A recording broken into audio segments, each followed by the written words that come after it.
Part 1. Antwerp Diamond Centre, 2003, Belgium.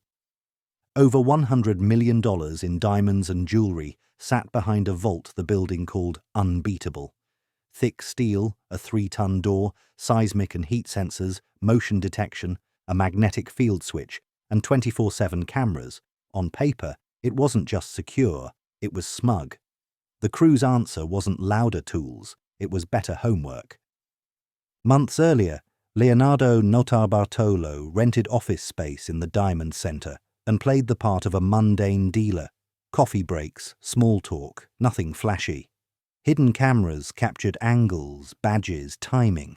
A replica vault took shape in a warehouse so they could rehearse in silence. The weak spots weren't obvious, they were human and procedural. Guards trusted uniforms. Cameras had predictable sweeps. Sensors had thresholds that could be nudged, fooled, or blinded. On the night, they moved like they'd practiced it 100 times, because they had. The front door wasn't picked in a Hollywood flourish. It was handled like a checklist. They'd copied a key, elevator down, corridor. A false panel led to the service area. Inside the vault antechamber, they neutralized the alarm stack one by one. A magnetic sensor got a convincing stand-in, so the system still felt the door shut. Heat and motion sensors were hooded or fogged. Temporary, quiet, just long enough. No dramatic sparks, no alarms screeching, just a room going still, like a held breath. Safe deposit boxes gave them what they came for. Small, dense, untraceable value. Diamonds and stones by the bag. No one lingers in a vault. They moved, sorted, filled sports bags, and retraced their steps. No extra heroics, no detours. Back through the building, out and gone. Antwerp slept through the biggest diamond burglary on its turf. The escape route was as rehearsed as the entry. Split vehicles, staggered timings, and a quiet warehouse for sorting. They'd even planned the cleanup, burn, bleach, scatter. But small decisions break big plans. A panic dump of trash in a forest, gloves, receipts, a half-eaten sandwich, became a breadcrumb trail. DNA from a tossed lunch, security footage, and the patiently reconstructed timeline rolled the arrests forward. Notarbartolo was convicted and served time. And the diamonds? That's the sting. Despite arrests, the stones themselves largely vanished into the grey market, recut and reborn with cleaner stories. Antwerp's fortress never shrieked that night. It only learned a lesson in quiet failure. Part 2, Dunbar Armoured Depot, 1997, Los Angeles. $18.9 million in cash, stacked on pallets inside a fortress that moved money for half a city. Cameras covered every hallway. Doors that only opened in pairs. Guards who knew the drill like muscle memory. On paper, it was untouchable. Then the man in charge of safety learned it too well. Alan knew which cameras mattered and which ones only looked scary. He knew when the vault was fullest, when the fewest trucks were out, when a weekend felt lazy. Over months, he mapped an 8-minute window where the flow dipped, the radios got quiet, and routine made people sloppy. He recruited a handful of friends, no movie star thieves, just people who could keep their heads, and drilled them on routes, doors, and what not to touch. They didn't storm the place. They timed it. A door buzzed at the right second. A camera happened to be panning away, because that's what it always did at that hour. Inside, they moved like employees who'd done this 100 times. A guard was surprised, restrained, and moved away from the alarm. The vault antechamber opened because they had the keys and the confidence to use them. No dramatic explosions, no wild gunfire, just a checklist. The money wasn't in safes 1 bill at a time, it was in bricks, cash by the armful. They rolled pallets, filled bags, and fed a waiting truck. It took less than half an hour. Before leaving, they did the small things that matter, grabbed the surveillance tapes, killed the obvious breadcrumbs, closed what they'd opened. When the last door clicked, the building looked normal again. Empty corridors, humming compressors. Nothing to see here. Los Angeles woke up to the largest cash heist in US history. Detectives did what they always do. Start with strangers, work inward. But this job didn't have the chaos of amateurs. It had the calm of someone who knew which bolts to turn. Weeks passed. The crew stayed quiet. Big cash is a blessing and a curse. You can't spend it loudly, and you can't hide it forever. The case broke the way so many perfect jobs do: human error wearing a cashier's rubber band, a bundle of bills turned up with identifying straps that should have been destroyed. One conversation led to another, and suddenly the tidy edges of the plan began to fray. Phones got tapped, houses got watched, friends got nervous. The thread pulled back to the insider. In court, the story sounded even simpler than it felt. Know the rhythm, bend the rhythm, leave before anyone knows the song has changed. Sentences followed. Some money came back in dribs and drabs, but not all. A portion of that night's haul never returned to any ledger. It just dissolved into the city the way cash does, quietly. Part 3, Securitas Depot, 2006, Tunbridge, UK. £53 million in banknotes sat behind layers of concrete, steel shutters, timed doors and trained guards. That's Britain's biggest cash pile in one place, and someone decided to treat it like a problem with moving parts, not a fortress, a flowchart. Step 1 wasn't a crowbar, it was a blue light. Near midnight, a police car eased in behind the depot manager on a country road, signalled him to pull over, and asked him to sit in the back while they checked a discrepancy. The uniforms were perfect. The tone was professional. Then the mask slipped. He saw the gun, the cable ties, the other car. In another part of town, men posing as police were already at his house, escorting his wife and young child. The message was simple: do exactly as told, and everyone goes home. While the family was held on a farm, the manager was steered back to his workplace. Inside Securitas, he was the skeleton key. He knew which doors opened when, who had which code, and how to make the night feel normal. The crew didn't rely on luck. An inside man had already filmed the depot's guts with a tiny camera hidden in a belt buckle, angles, cages, the rhythm of patrols, the way the cash sat on pallets behind roll-up grills. They'd rehearsed where to stand, where not to look, and how to keep the radio chatter calm until it was too late. Once past the first controlled doors, the night turned industrial. Masks up, gloves on, voices low. Staff on duty were rounded up, restrained, and parked where they couldn't hit alarms. Forklifts hummed, cages rolled, banknotes, plastic-wrapped bricks of them, moved from the vault area into the belly of a waiting box truck. This wasn't smash and grab, it was load and go. In under 2 hours, more than £50 million of value changed addresses without a single vault wall being broken. The escape wasn't cinematic, it was logistical. The truck took a pre-mapped route. The support cars split and flowed into A roads. Vehicles would later be torched or abandoned. On paper, the op ended when the truck doors closed.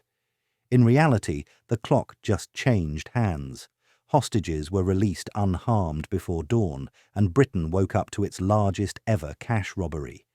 £53 million missing, a small army involved, and only grainy CCTV to start with.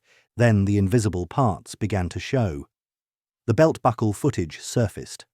The fake uniforms, burned out cars, phones that moved together too often. Names emerged. Some of the crew were arrested within days. A famous wrinkle, a mixed martial artist widely reported as a key organizer, fled to Morocco, far from easy extradition, and ended up imprisoned there. Cash trickled back across years in dribs and seizures, but not as a tidy headline. Big hauls don't come home in one piece. They beat the depot with planning, not firepower, with leverage, not heroics. The vault did its job. The people around it did theirs better. Part 4, Banco Central Tunnel, 2005, Fortaleza, Brazil. 164 million Brazilian real, about $70 million US at the time, vanished without a single alarm call or shattered door. The bank's vault sat on thick, steel-reinforced concrete. Cameras watched the corridors, guards watched the doors. What nobody watched was the patch of quiet ground under a rented house down the block. Months earlier, a group had leased that house and dressed it up as a small landscaping business. Trucks came and went with sacks of soil and fertilizer. Neighbors waved. Behind the false counter, the crew worked like engineers. They dug a tunnel roughly the width of a doorway, braced it with wood, lined it with plastic, laid lights, ran ventilation, and kept a floor of planks so the dirt didn't swallow their shoes. Day after day, truckload after truckload, the house disgorged earth in plain sight, because it looked like a garden shop doing garden things. They were aiming for a very specific X on the map, beneath the main vault. You don't hit that by luck. They surveyed distances, counted paces, checked compass headings, and made corrections the way surveyors do, quietly, methodically. The tunnel snaked under side streets, curving to meet the vault's footprint. If they were off by a metre, all those months would die against the wrong bit of slab. On a weekend in August, they broke through. From below, the vault floor was a final problem to be solved, not a movie puzzle to be dramatised. Reinforced concrete gave way to persistence, industrial drills, cutting tools, noise dampened by the earth. A neat entry opened in the floor like a trapdoor in reverse. No alarms, because no door or sensor had been disturbed. Inside, the prize wasn't gold bars or paintings. It was bundles of cash packed into cages, heavy, dense, and crucially, unregistered in a way diamonds aren't. The crew fed bag after bag down the throat of their tunnel, then walked their fortune home through wood-ribbed earth. Monday came, lights flicked on, and staff walked into a vault that had been robbed from below. The floor had a mouth, the cages had been bled, the bank had lost a national record in cash without a broken lock. Brazil reeled at the audacity, a 70-plus metre tunnel dug under a city block with the patience of a mine and the precision of a survey crew. Investigations moved fast. Arrests, informants, safe houses found. Some money surfaced in seizures and stashes. Much of it never did. The tunnel house was stripped. The fake business sign came down. But the story stayed. A robbery that treated a vault like a roof and the city like a map to be solved. Part 5. Banco Rio, Robo del Siglo, 2006, Acasuso, Argentina. Roughly $20 million in cash and valuables sat inside a suburban branch of Banco Rio on a sleepy Saturday. By mid-afternoon, the place looked like a movie set. Police perimeter, bullhorn warnings, cameras rolling, nervous relatives behind tape. Inside, the crew looked surprisingly calm because the hostage crisis wasn't the heist, it was the camouflage for the heist. They'd rehearsed an afternoon drama designed to hypnotize the street. 2 thieves entered just after lunch, herded customers and staff to the floor, and started a choreographed back and forth with police through the negotiator. Demands were theatrical, not practical. Food, a vehicle, time-killing requests that kept the show going. The longer the standoff, the thicker the shell around the real work. The prize wasn't the teller drawers, it was the safe deposit room. Behind cabinets and drywall waited a marked square the public would never notice. The crew had already mapped the building's guts and, more importantly, what lay beneath: storm drains and a route to the river.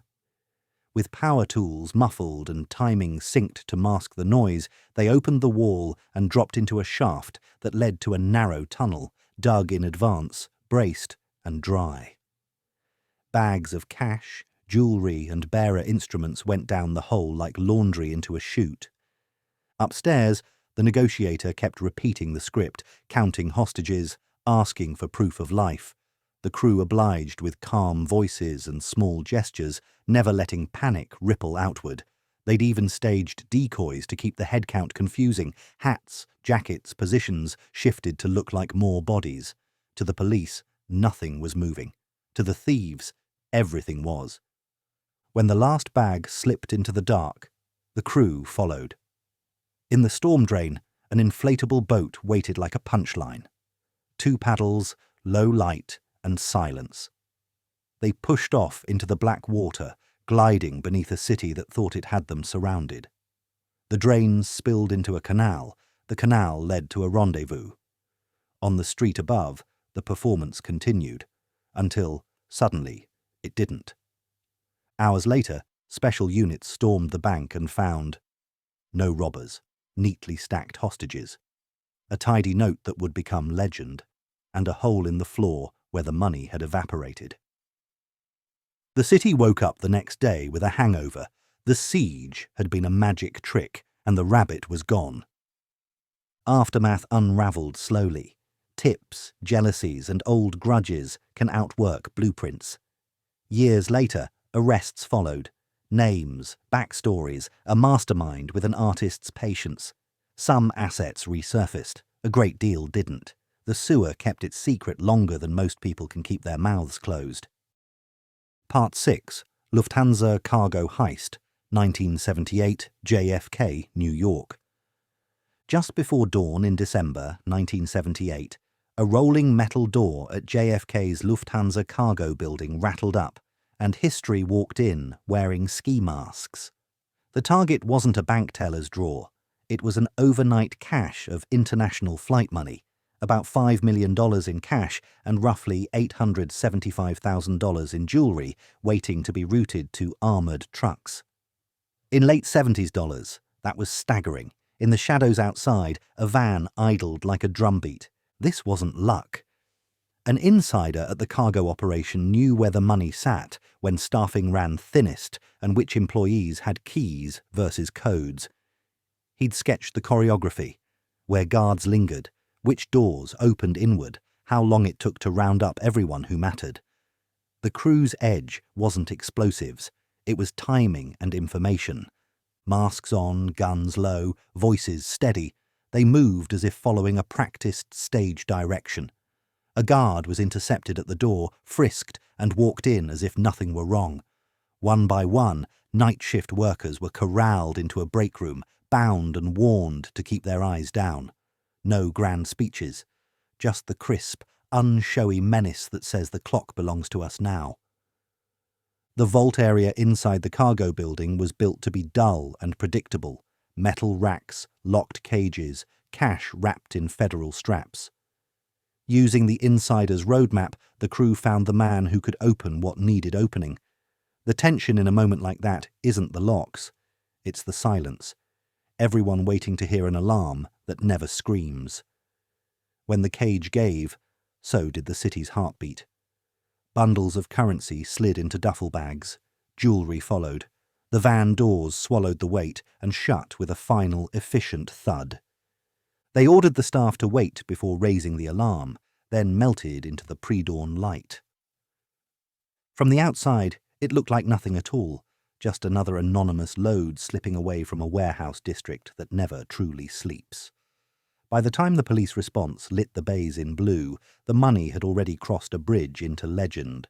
Then came the part no one can rehearse. Aftermath. Investigators pressed the insider and squeezed the periphery. A key mistake surfaced. A vehicle that wasn't disposed of fast enough, prints that shouldn't have existed, feeding the case with oxygen. Heat rose in all directions. Within months, several people connected to the job started turning up dead or simply vanished, a grim cleanup that became part of the law. Trials sputtered along the edges. The alleged mastermind would be jailed years later on other charges. But the core of the take. It didn't walk back through any door.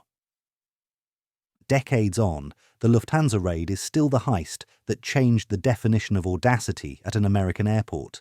A blueprint job powered by an inside man, executed with cool pressure, and followed by a storm that swallowed its own crew.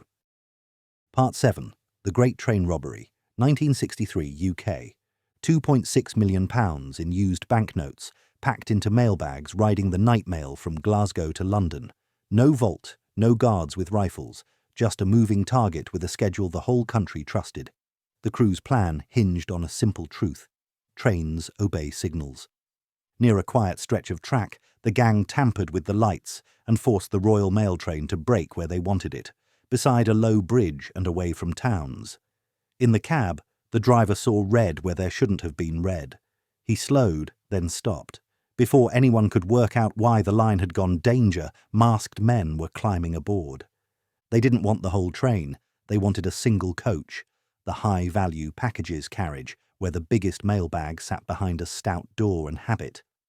The robbers uncoupled it, moved the locomotive and HVP coach down the line to the bridge, and turned a postal run into a loading dock. In the hush of the English countryside, they formed a human chain, bag after bag coming out of the coach, over the parapet, and into waiting vehicles below. No explosions, no shouted speeches, just urgency and practised hands. The hideout was a rented farm with a radio, maps, and enough food for a siege. They stacked cash, counted, planned their dispersal. £2.6 million in 1963 money wasn't just a headline, it was life-changing weight, thousands of bank bundles stamped with dates and hope. For a few hours the countryside held its breath. By morning, the train was found, the story broke, and Britain learned a new phrase: the crime of the century. What cracked it wasn't a last-minute chase, it was time and carelessness. The robbers stayed at the farm longer than they should have, touching too much, leaving prints where they didn't need to. When police finally found the hideout, they didn't just see empty plates and newspapers. They saw fingerprints, a monopoly board, and the outlines of a plan that had been brilliant until it wasn't. Raids and arrests followed, names that would become folklore, some caught quickly, some slipping away for years. One fled abroad and turned evasion into a second story. Others served long sentences and re-emerged to a world that had already moved on. As for the money, only a fraction ever made it back to the state. Most of the haul scattered into pockets and pasts, exchanged, hidden, spent, or simply lost to memory. The train went back to being a train. The bridge went back to being a bridge. But the lesson lingered. You don't always need to break a safe to rob a fortune. You can make the safe come to you on rails. Part 8. Hatton Garden Raid, 2015 London. On Easter weekend, the vault beneath Hatton Garden safe deposit went quiet, too quiet for a holiday stuffed with diamonds. Headlines would later shout wildly different numbers, from official tallies of 8 figures to breathless hundreds of millions claims. What mattered to the men who did it was simpler. The building would be mostly empty, and the city would be asleep. They were old enough to have grandchildren and patient enough to do things the slow way. No Hollywood thermite, no smash-and-grab chaos. Night 1, they slipped into the building's back corridors and down to the basement service area. Security wasn't a cartoon laser maze. It was shutters, doors, and an alarm that did ping. But with so few staff around and a long weekend yawning ahead, an alert without a frantic human attached can become background noise. The real obstacle was a concrete wall nearly 2 feet thick. The crew brought an industrial core drill, heavy, loud if you don't treat it right, deadly if you do. They marked the circle, braced the rig, and fed the bit forward in stages. Concrete dust rained like grey snow. The core slid free. A neat, round hole, just enough to belly crawl, opened into the vault's backside. Inside, steel safe deposit boxes waited in rows. Time to work. They weren't there to pry open a single crown jewel. They were there to turn minutes into money by the handful. Box numbers were noted. Crowbars and wedges sang quietly. The trick wasn't to be fast. It was to be steady. Nobody wants to fumble a bag of stones because they sprinted. When something slowed them, an obstruction here, a stubborn latch there, they didn't force it. They paused and came back. Over 2 nights, method beat muscle. Up top, London partied, slept, went to church, scrolled phones. Down below, dust-coated boots while stacks of small velvet pouches and sealed packets slid into holdalls. The cameras that mattered didn't see faces. They saw caps and shoulders and the backs of men who looked like maintenance staff from a distance. When they finally reversed their path, out through service corridors, through a nondescript door, into the ordinary darkness of a holiday city, the vault was still intact. It was simply emptier. The investigation that followed wasn't broken by a single eureka, it was chipped open by human habits: a white van, a storage lockup, a tool receipt, phone movements that pulsed together on the nights that mattered. And in the end, the twist: the legendary diamond wheezers, elderly professionals, were arrested, charged, and sentenced. Years later, a long-whispered mystery man would be unmasked, closing one of the last open loops. Were the tabloid totals real? Hardly. Police and courts stuck to far lower figures, and even those were hard to pin down precisely. Some recovered, some fenced, some likely broken up and recut into quiet futures. What stayed irrefutable was the mood of the job: patient, planned, and perversely elegant. Part 9. Isabella Stewart Gardner Museum, 1990 Boston. $500 million in art, hanging in a mansion that treated security more like a formality than a fortress. Two men in Boston police uniforms rang the museum's buzzer after midnight St. Patrick's Day, rolling into the quiet hours.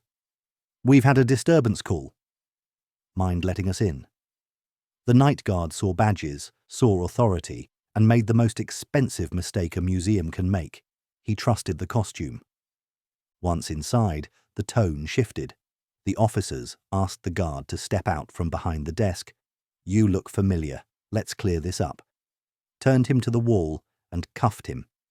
His partner was brought down from patrol, cuffed too, and both were taken to the basement, taped, and sat on the concrete. No alarms, no frantic radio traffic, nobody to call. The building had motion sensors and a basic panel, but no one was coming. The thieves had time, an unthinkable commodity in a heist. They used it. For roughly 80 minutes they moved from gallery to gallery, choosing with a collector's eye and a burglar's practicality. A Rembrandt seascape cut from its frame, a Vermeer that almost never changes hands, lifted into the dark, a Manet, Degas drawings, and a few odd pieces that make curators wince for different reasons. A bronze beaker, a finial snapped from a flagstaff, a small landscape. Scene by scene, the frames went empty and stayed on the walls like outlines of what the city had lost. The museum's defences weren't built for this kind of quiet audacity. There was no heavy vault door on a timer to slow them, no layered lock that forced a choice between noise and speed. The thieves didn't need to run power tools or shout over sirens. They needed tape, steady hands, and the confidence that the night belonged to them. When they were done, they walked the same corridor any janitor would use, loaded a car, and disappeared into city streets still littered with party confetti. Morning brought the reveal. Staff found bound guards in the basement and rooms that looked like crime scene chalk outlines, empty frames, ragged canvas edges, a feeling like the air itself had been sliced. The math was obscene. Estimates climbed from $200 million to well over $500 million as the art world absorbed the names on the list: Rembrandt, Vermeer, Degas. The gardener left the empty frames hanging on purpose, a wound on display and a promise that one day the paintings might come home. They never have. Leads bloomed and died, whispers of local crews, rumours that the pieces were used as underworld currency, theories that they'd been moved overseas. The museum raised the reward. Today, it's the sort of number that makes headlines, and still nothing true has surfaced. The only certainty is the lesson. The most powerful tool in the thieves' kit wasn't a drill or a gun. It was a uniform, a straight face, and a building that mistook appearance for security. Part 10. The Mona Lisa Theft, 1911 Paris. Priceless is a lazy word until a wall is suddenly empty. On a Monday morning in August 1911, a guard at the Louvre noticed a blank rectangle where a small portrait should have been. No alarm had sounded, no smashed glass glittered on the floor, just two lonely hooks and a ghost of varnish on the wall. The man who made that void wasn't a phantom. He was a former glazier who knew the museum's habits and the white worker's smock that made you invisible. He came in like a handyman on a quiet day, lifted the painting from its frame in a service stairwell, wrapped it, and walked out. No gun, no getaway car, no accomplice sprinting down the halls. He took the most famous face on earth down a staircase and through a door the city never thought to watch. Paris panicked. The Louvre shut its doors. Detectives tacked strings across maps. Borders were alerted. Rewards were posted. Crowds lined up just to stare at the emptiness. The investigation turned strange and then a little glamorous. The poet Guillaume Apollinaire was arrested. The police questioned Pablo Picasso. Tips poured in from mystics and drunks. The painting didn't care. It sat for 2 years in a trunk in a rented room, wrapped in cloth, growing heavier with myth. Why did he do it?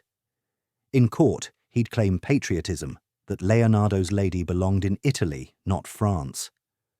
The history said otherwise. Francis I had bought it centuries earlier, but the story played well enough for headlines.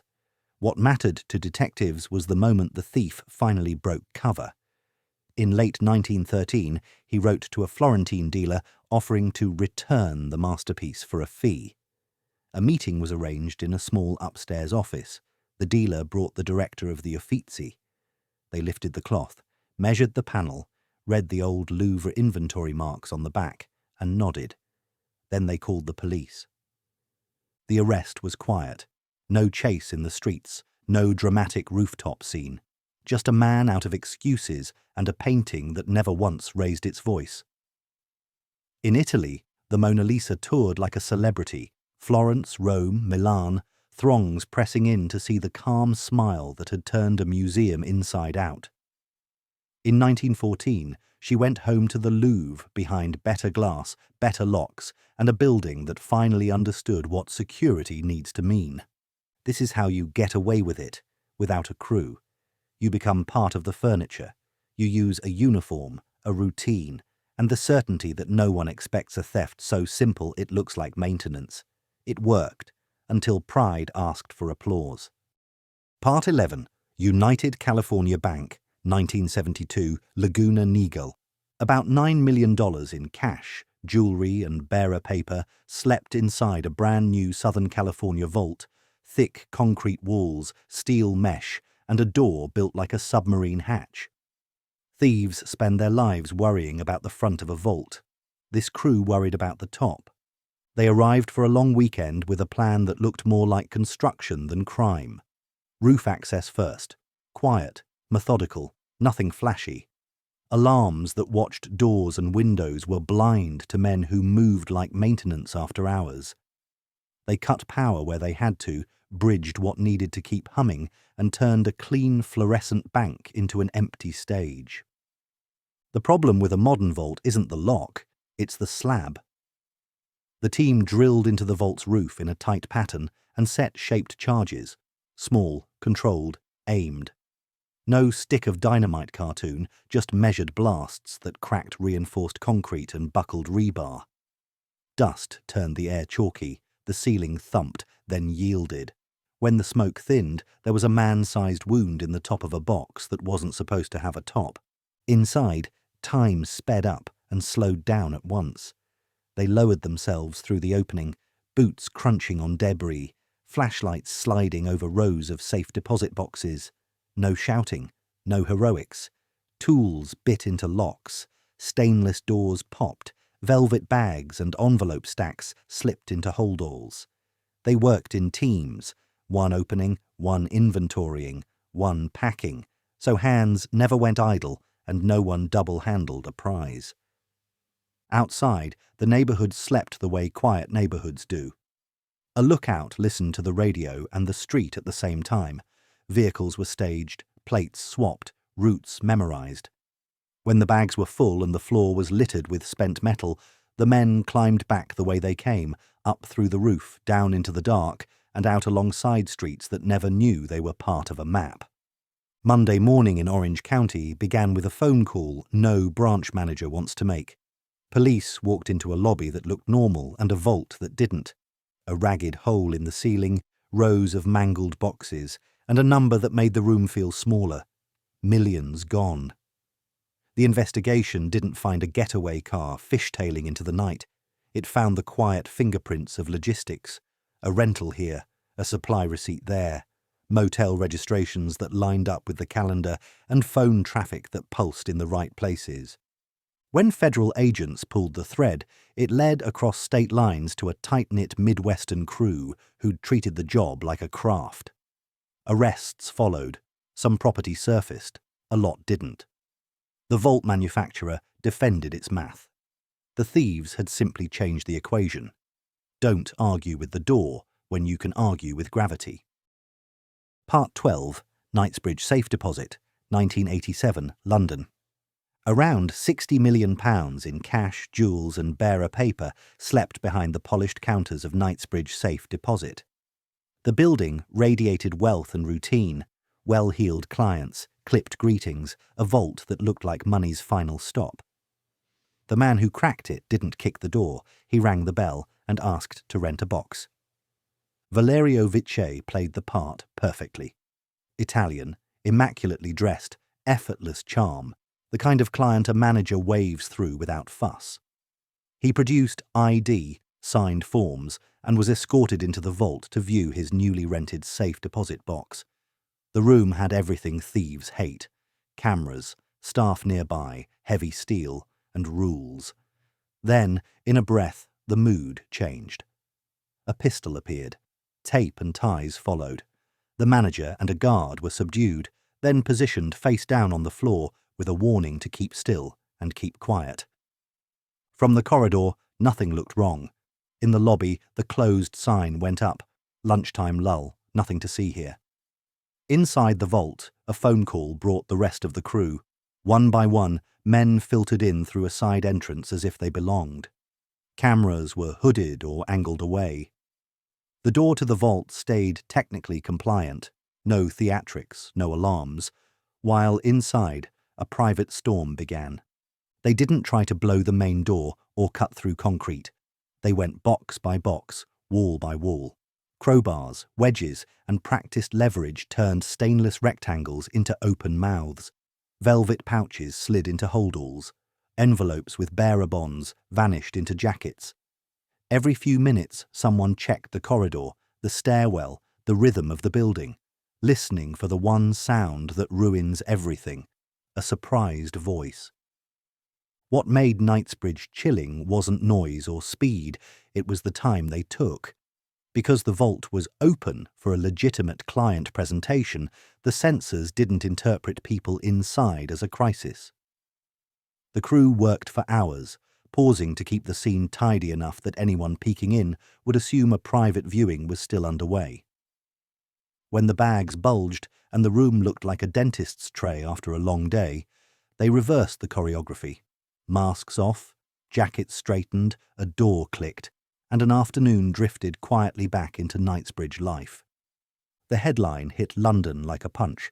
Safe deposit boxes, those last bastions of privacy, emptied in one of the city's wealthiest neighbourhoods.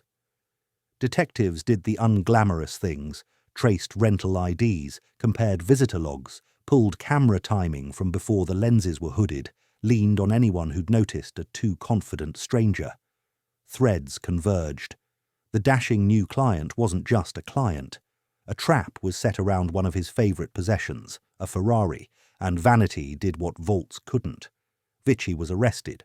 Others followed. The loot? As with most box jobs, it fractured.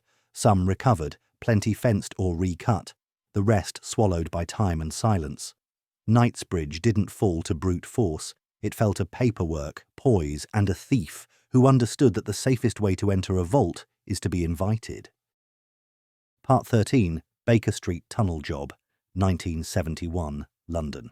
Estimates ran from £1.25 million to £3 million in cash, jewels and bearer instruments, enough value to make quiet men very bold. The target wasn't a display case or a cash cage. It was a Lloyd's Bank vault on Baker Street, sitting over London clay that didn't know it was about to become a corridor. The plan began above ground, in daylight, with a rented retail unit a few doors away, a small shop that looked boring on purpose. Behind the shutters, the crew stripped a back room, cut into the floor, and started digging. They worked like miners, not movie thieves. Timber for bracing, tarps for dirt, a relay to bag and stack spoil so the shop wouldn't look like a quarry. Each night they inched forward under foundations, aiming for a specific patch of vault wall they'd measured and remeasured from street-level clues. The job stretched over weekends so the city's pulse would cover their noise. The last meters are always the longest. At depth you can hear a building breathe, pipes ping, lifts hum, the dull thud of a night watchman's step. When the team met the vault wall, they didn't waste power on theatrics. They opened it where it was weakest, made a man-sized hole and slid through into a room built to make strangers feel small. Safe deposit boxes lined the walls like stainless steel post boxes for the rich. There's no romance to opening them, just levers, wedges and patience. Box doors popped, velvet pouches and sealed envelopes flowed into sacks. It was messy, physical work dressed in total concentration. Up at street level, London did what London does, stayed busy, even at night. And then the twist that gave the case its nickname. A radio enthusiast scanning the airwaves picked up chatter, men talking about banks, about heat, about keeping quiet. He called the police. Suddenly, squads were triangulating a signal and checking basements along a rough arc of the West End. But without alarms, and with dozens of branches locked tight for the weekend, the search felt like tapping on aquarium glass. Officers knocked at some doors, found nothing, and moved on. Below their feet, the tunnellers kept pulling boxes.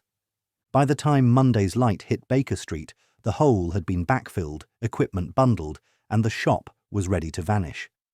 Bank staff walked into calm lobbies and then into a vault with a bite taken out of it. The number of boxes forced open told the story better than any headline. They'd had time. The investigation that followed pulled on patient threads: tool purchases, shop leases, whispers of a crew with unusual discipline. Some arrests came. Parts of the haul surfaced. But a fog settled over the rest. Identities disputed, roles guessed at, the kind of uncertainty a tunnel is built to buy. They didn't beat the vault's door. They went around the problem, under the pavement and into the bank's blind spot, and turned a quiet weekend into a new definition of nerve. Part 14, Brink's Robbery, 1950, Boston. $2.7 million in cash, checks and money orders sat inside a brick building on Prince Street, America's tightest armoured car depot, the kind of place crooks used as a punchline. Try that and see how far you get. 11 men took it as a dare. They didn't smash anything. They practiced. For almost 2 years they circled the problem like locksmiths, watching shift changes, noting which guards smoked when, mapping the stairwells, and, most important, getting duplicate keys made to the outer doors, rubber-soled shoes, navy pea coats, workmanlike gloves, masks that turned faces into blank ovals. The plan was to be invisible in a crowd and silent in a hallway. On a bitter January night, they moved. One key, then another, and the thick door sighed open as if it recognized them. Inside, timing was everything. The counting room would be busy, the truck crews would be out, and the noise of the city would be a safe kind of loud. Guns stayed low and voices flat as 7 employees were surprised, frisked, and trussed with tape and cord. The thieves weren't there to grandstand, they were there to load. Steel cabinets clicked. Canvas bags opened their throats. Stacks of small bills and packets of negotiables slid into sacks, heavy enough to make every trip up and down the stairs feel longer. No alarms blared because they hadn't broken anything the building understood as violence. They had the keys, the watches, and the nerve to leave everything looking normal from the outside. When the last bag cleared the threshold, the door closed behind them like a shrug. Boston woke up to the phrase, "crime of the century." The figure was obscene for 1950. Detectives did the obvious, canvas fences, interrogate known heist men, and the clever, follow every duplicate key rumour, every locksmith who'd done a friend a favour. But the crew had sworn to sit on their hands. No new cars, no sudden vacations, no loud bars. Months became years. Then the plan met the one variable nobody budgets for: pride and panic. One member, Specs O'Keefe, got himself in trouble elsewhere. The crew, fearing he'd talk, tried to quiet him the hard way. He lived and went from problem to witness. 6 years after the depot went dark, agents rolled names and addresses into a set of arrests just days before the statute of limitations would have locked the door for good. Here's the sting. Despite the trials and headlines, only a sliver of the loot ever came home. Much of the cash had long since been laundered through small, patient channels. Brinks changed procedures. The city's crooks changed their stories, and the image stuck: grey coats, rubber soles, duplicate keys, and a stairwell that echoed with money. Part 15. Brinksmat Gold Heist, 1983, Heathrow, London. At dawn on a cold November morning, 6 men walked into a warehouse near Heathrow expecting cash. What they found instead was gold, about £26 million worth in 1983 money, several tons of bullion stacked like a secret the city didn't know it was keeping. The plan shifted in a heartbeat. This wasn't a bag and run, this was an earthquake. The front door wasn't conquered, it was opened. An inside man at the Brinksmat depot let 2 of the crew in, expecting a tidy overnight lift. Inside, guards were overpowered, handcuffed, and forced to look at the floor while a can of petrol and a box of matches raised the stakes. "Tell us where the real stuff is." The vault wasn't supposed to hold that kind of treasure. Then the lids came off the crates, and the room changed temperature. Gold bars, not banknotes. Gold makes different problems. You can't spend it in shops, you can't hide it in a wall without the whole neighbourhood whispering. You have to move it through fire, melt, recast, launder, until the bars forget where they were born. The crew loaded the bullion into a van until the suspensions sagged and rolled out of Heathrow's dull grey into history. London woke to a figure that felt impossible at the time, a number that would rewrite the underworld for years. The aftermath is the story. Melting houses sprang up, makeshift foundries where the bars were broken down and reborn as innocuous scrap or jewellery feedstock. Some of the gold was reportedly mixed with copper to dull its origin, then dripped back into markets that didn't ask the right questions. Cash from sales ran through property deals, shell companies, and quiet accounts, turning metal into deeds and apartments. A stack of bullion had become a shadow economy. Police worked the seams, the inside man, a web of fences and refiners, names that would harden into law. A country lane meeting here, a farmhouse there, a surveillance photo of 2 men talking where fields met hedgerow. Raids followed. Trials followed the raids. Not everyone walked away. The heist's ripples were violent. Grudges, score settling, a string of killings that read like the quiet punctuation of a very loud crime. Even as convictions landed, the central truth refused to budge. Most of the gold never came back as bars. It came back, if at all, as money with clean paperwork, bricks and mortar, or not at all, vanished into circuits that still light up in financial histories of the era. Brinksmat didn't just break a warehouse, it bent the city around it. Insurance markets re-evaluated risk, the police rethought how to police the metal trade. Crooks learned that the difficult part isn't getting treasure out of a vault, it's getting it back into the world without a label that says stolen.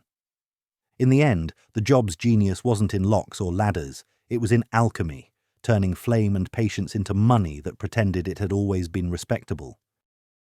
Part 16, Northern Bank Heist, 2004, Belfast. A winter weeknight, 2 quiet homes, and 2 knocks that weren't really police. At one house, a man in a uniform asked the assistant manager to step outside. At another, different officers spoke softly to a colleague's family. Within minutes, both households were taken over, phones removed, curtains drawn, calm voices explaining that no one would be hurt if tomorrow went exactly to plan. The vault at Northern Bank's headquarters held a tide of banknotes, old issues being swapped for new designs, cash in the right place at the wrong time. The kidnappers didn't need to conquer a building, they needed compliant keys.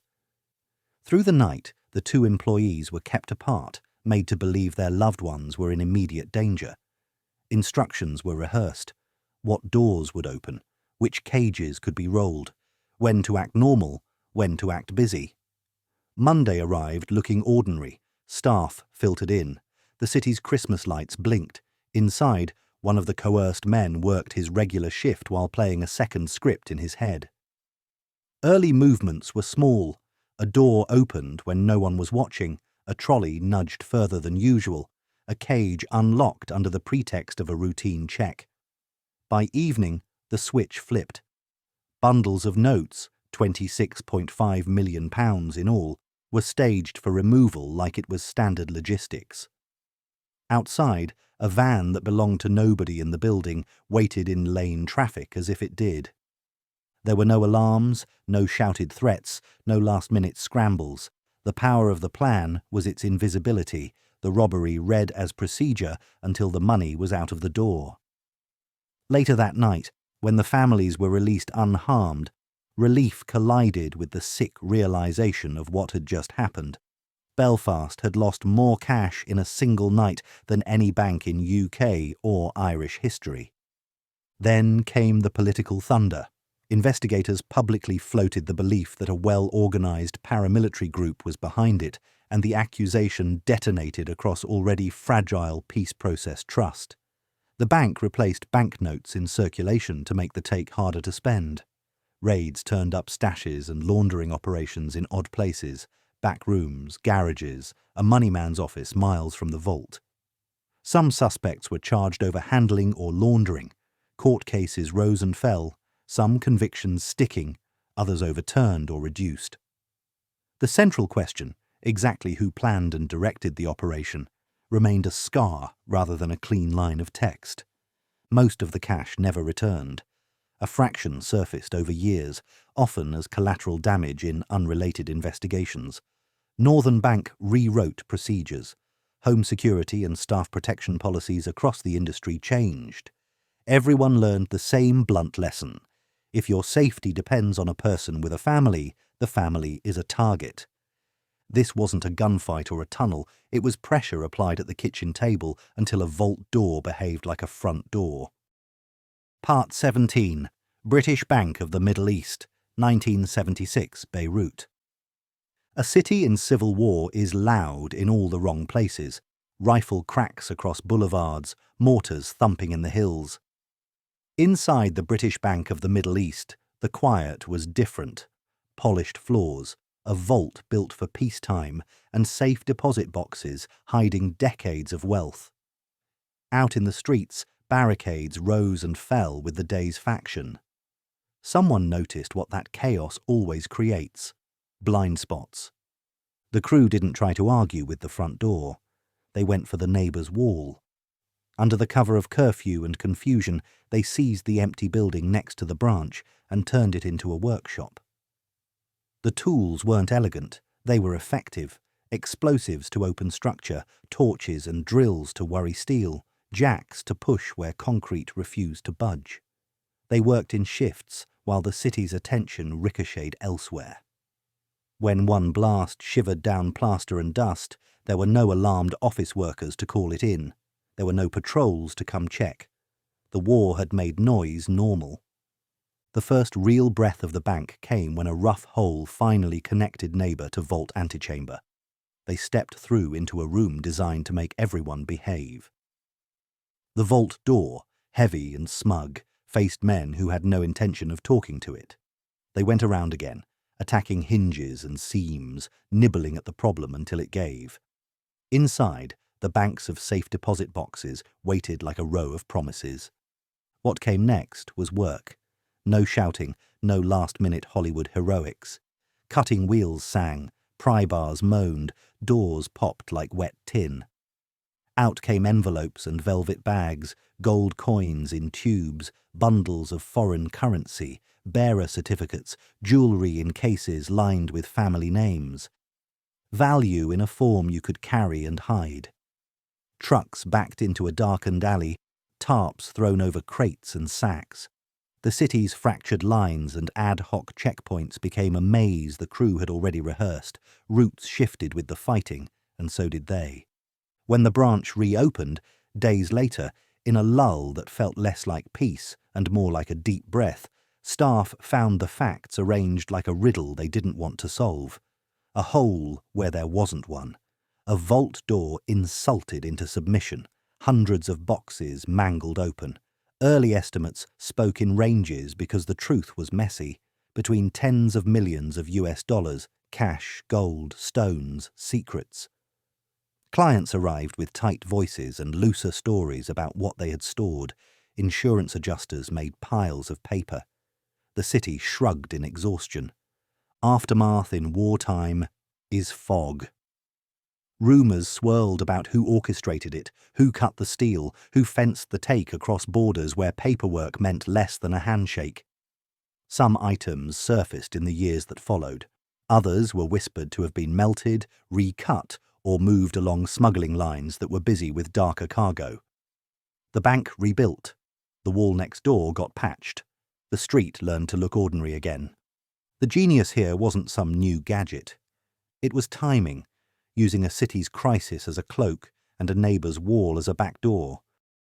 Part 18, Vestberga Helicopter Heist, 2009, Stockholm. Just before dawn, a stolen Bell 206 skimmed over sleeping neighbourhoods and flared onto the flat roof of a cash depot in Vestberga. Inside sat millions of Swedish krona in boxed banknotes. On the streets below, spike strips quietly waited at key junctions. At the National Police helibase, a suspicious package had been planted, enough to pin their choppers to the ground while someone else's took centre stage. The plan didn't argue with doors. The crew came through the roof. Sledgehammers and cutting tools worried at skylights and panels until an opening yawned. Then lines dropped. Black figures slid into a maze of internal corridors built for forklifts, not intruders. Alarms wailed. Good. Noise brought confusion, and confusion brought minutes. Inside the vaulting area, they worked like a demolition crew with a stopwatch. Small charges where metal refused to listen, pry bars where leverage worked fine, crates dragged to a makeshift lift zone directly under the roof hatch. Up top, the pilot kept the rotor disc ticking and the timing tight. This wasn't a snatch and run with pockets. This was an airlift. Bags came up on lines like buckets from a well, heavy fabrics swelling with boxed cash. Every trip 8 seconds. Every second made the police response feel farther away. On the street, patrol cars tried to converge and found their tyres shredded by the planted strips. Over at the helibase, technicians treated the suspicious device like it might be real, because if it was, and they guessed wrong, they'd never leave the ground. The last bag cleared the edge. The crew hooked in, kicked free, and the Bell 206 rose with a shrug, the city falling away under the skids. People love to picture a cinematic chase. There wasn't one. The police helicopter never lifted. Ground units were funneled into detours. Traffic cameras caught a dot that became daylight. The stolen bird arrowed toward a pre-scouted landing zone, dropped into a clearing, and died with its engine ticking. Vehicles waited where they were supposed to. Within minutes, the crew wasn't a crew anymore. They were just drivers on ordinary roads. Stockholm woke to a headline that felt like fiction. Thieves had landed a helicopter on a fortress and flown the money out. Investigators followed the only trails that make sense after a job like that. Aircraft maintenance logs, hangar break-ins, burner phones that pulsed in the same places, the quiet overlap between aviation buffs and men who don't mind risk. Arrests came in waves months later. Trials drew out the story. A stolen helicopter pre-positioned days earlier. Decoy bombs. A roof team drilled on timing like a flight crew. The cash? A fraction surfaced. Most of it didn't. Money that travels by air tends to disappear into pockets that keep altitude for years. Part 19, Schiphol Airport Diamond Heist, 2005, Amsterdam. Uniforms open more doors than guns. Late winter at Amsterdam's Schiphol airport, a shipment of rough diamonds worth an estimated $72 to $118 million was about to move from a secure handling area to a plane.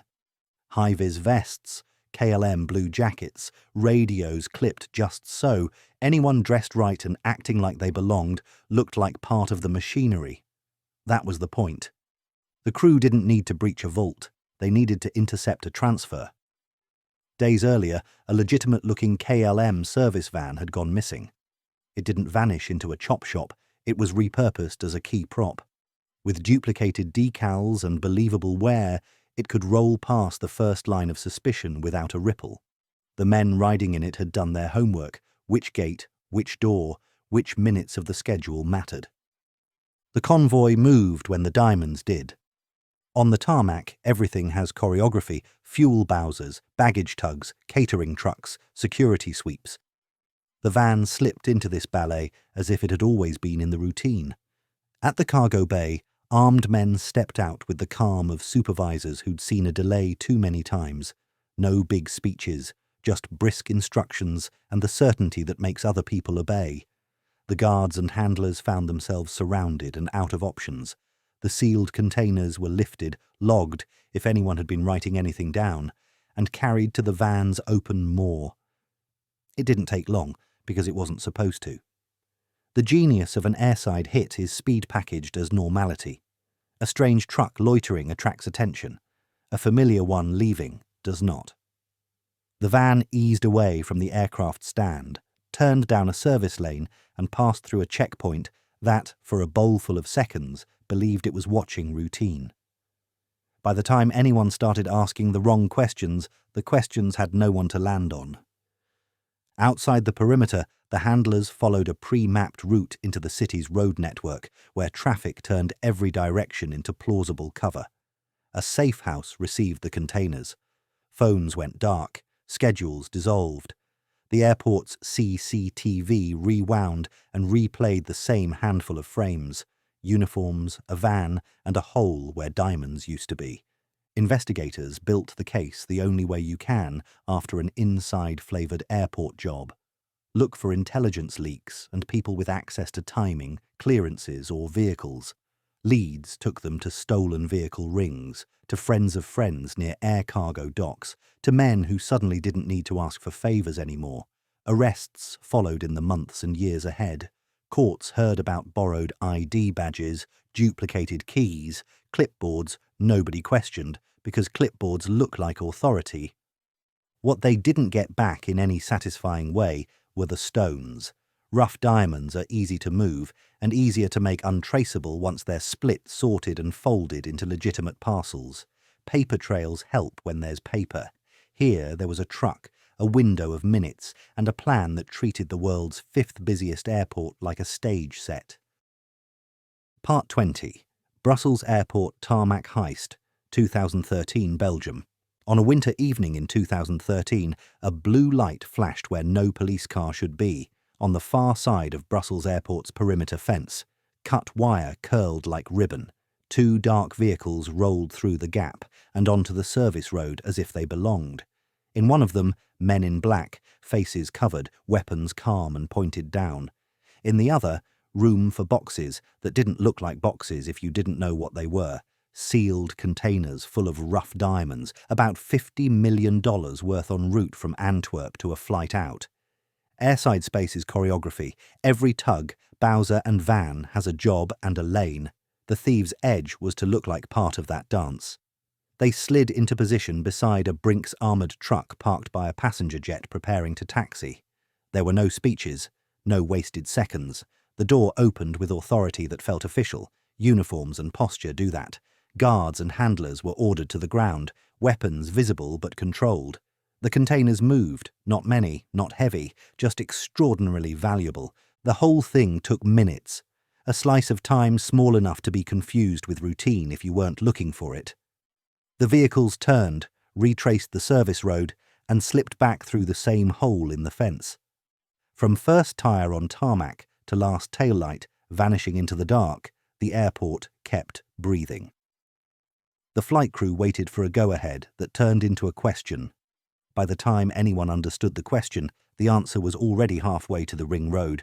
What made it feel unreal wasn't the gear. It was the tempo. Airports treat confidence like clearance.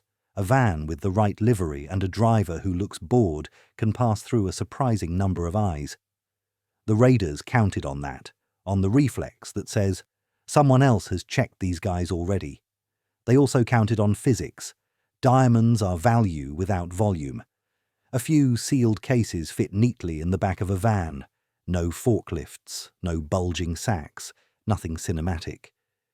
The aftermath was all the things aftermaths are: CCTV grids, freeze frames, number plate hunts, whispers about inside information.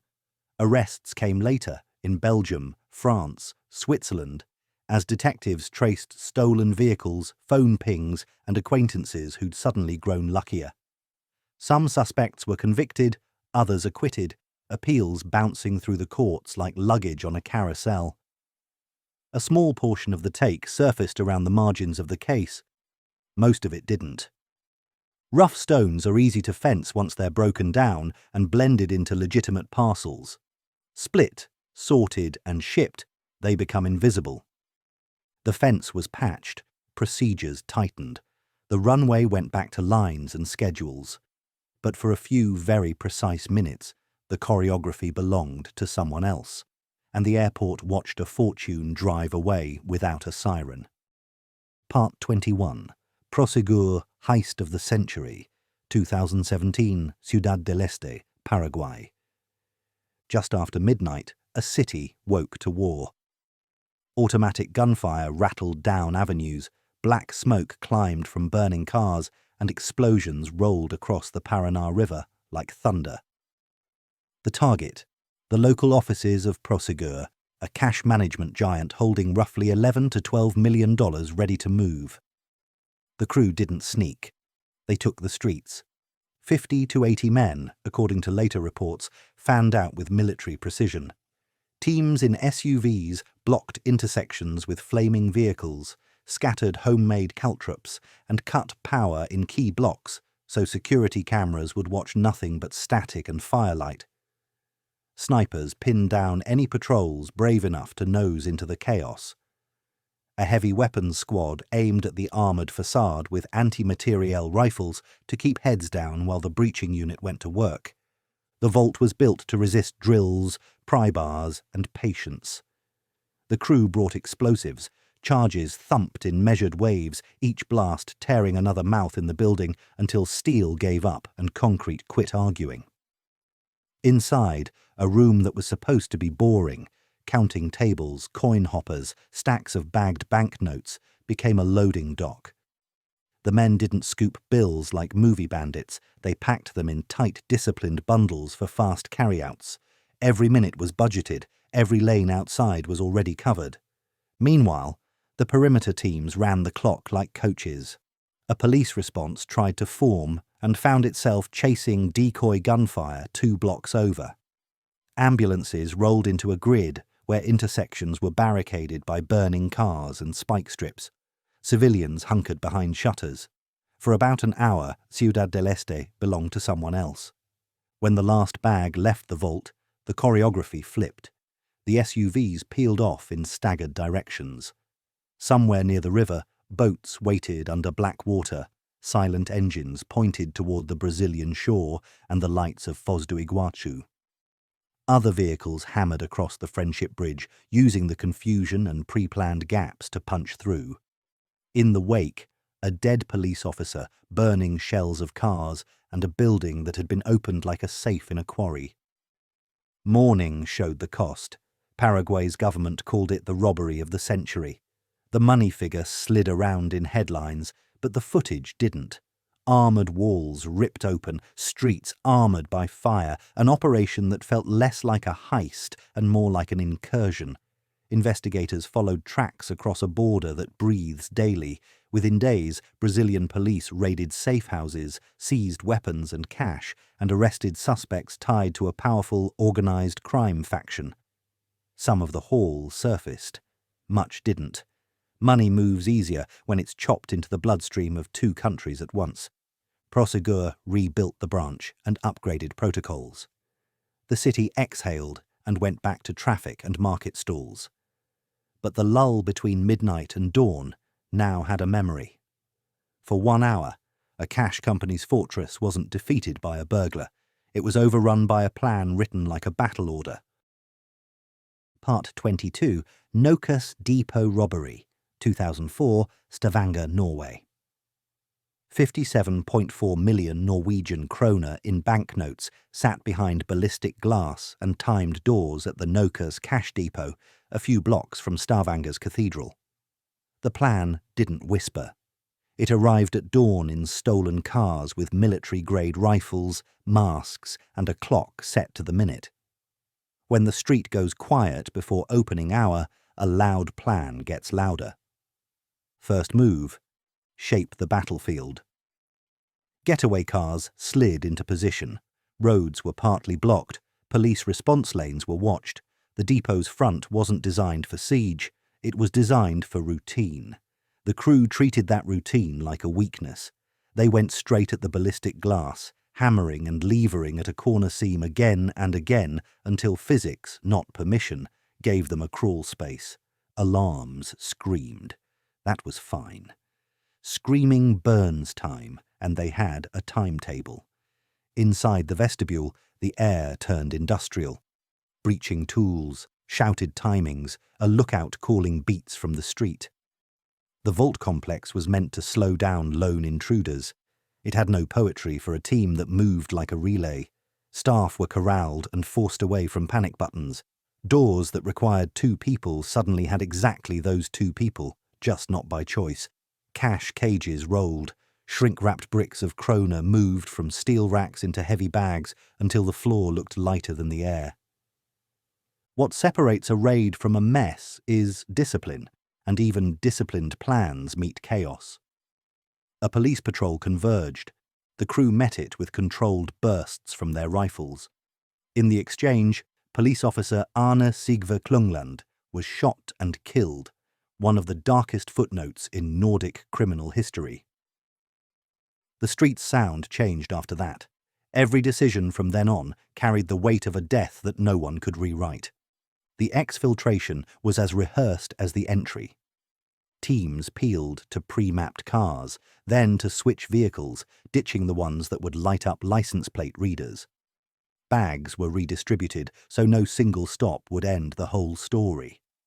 Somewhere beyond the city, a farm and a safe flat waited, quiet rooms with scales, marking pens, and the ugly arithmetic of splitting a fortune no one could spend in daylight. Norway woke to a number that felt surreal and a timeline that felt cinematic. Then came the grind. CCTV frames got sharpened, cell site maps bloomed with dots. Tool purchases and car thefts traced arcs that overlapped too neatly to ignore. Names surfaced, men with fighting backgrounds, men with records, men who thought this country moved too slowly to catch them. Arrests followed, in apartments, on roads, across borders.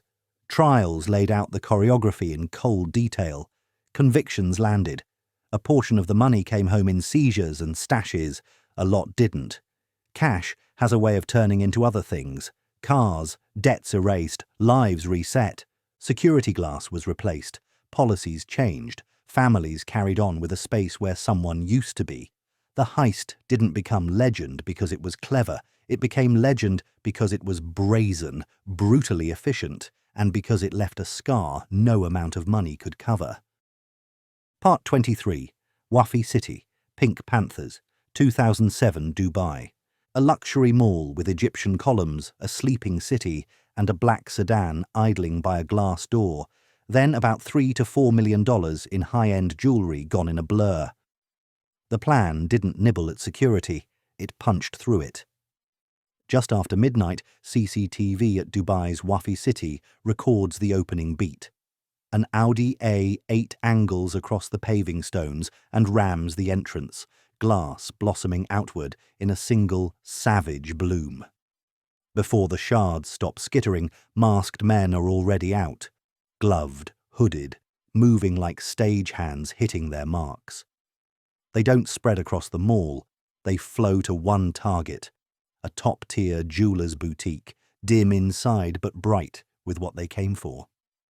The tools are brutally simple: sledgehammers and pry bars. One man posts at the corridor to watch the edges, two go to the display cases. Hammer, crack, sweep. Velvet trays glide into holdalls with the muscle memory smoothness of a crew that's done this before. They avoid the clumsy mistakes. No fumbling with locks, no tugging at stubborn hinges, no wandering. The cases they hit are the ones with concentrated value: diamond sets, showpiece necklaces, timepieces that travel easy and sell faster than they can be described. What makes it feel unreal is the tempo. This isn't frenzy, it's choreography. The driver keeps the Audi alive, exhaust ticking. A second car idles beyond the first turn, insurance against the unexpected. Minutes, 2, maybe 3, stretch just long enough to empty tens of millions worth of display tags into bags. When they've hit their number, the crew runs the tape in reverse, out of the boutique, along the same corridor, into the sedan, and the A8 backs out the way it came, reverse lights pale against a flutter of security strobes.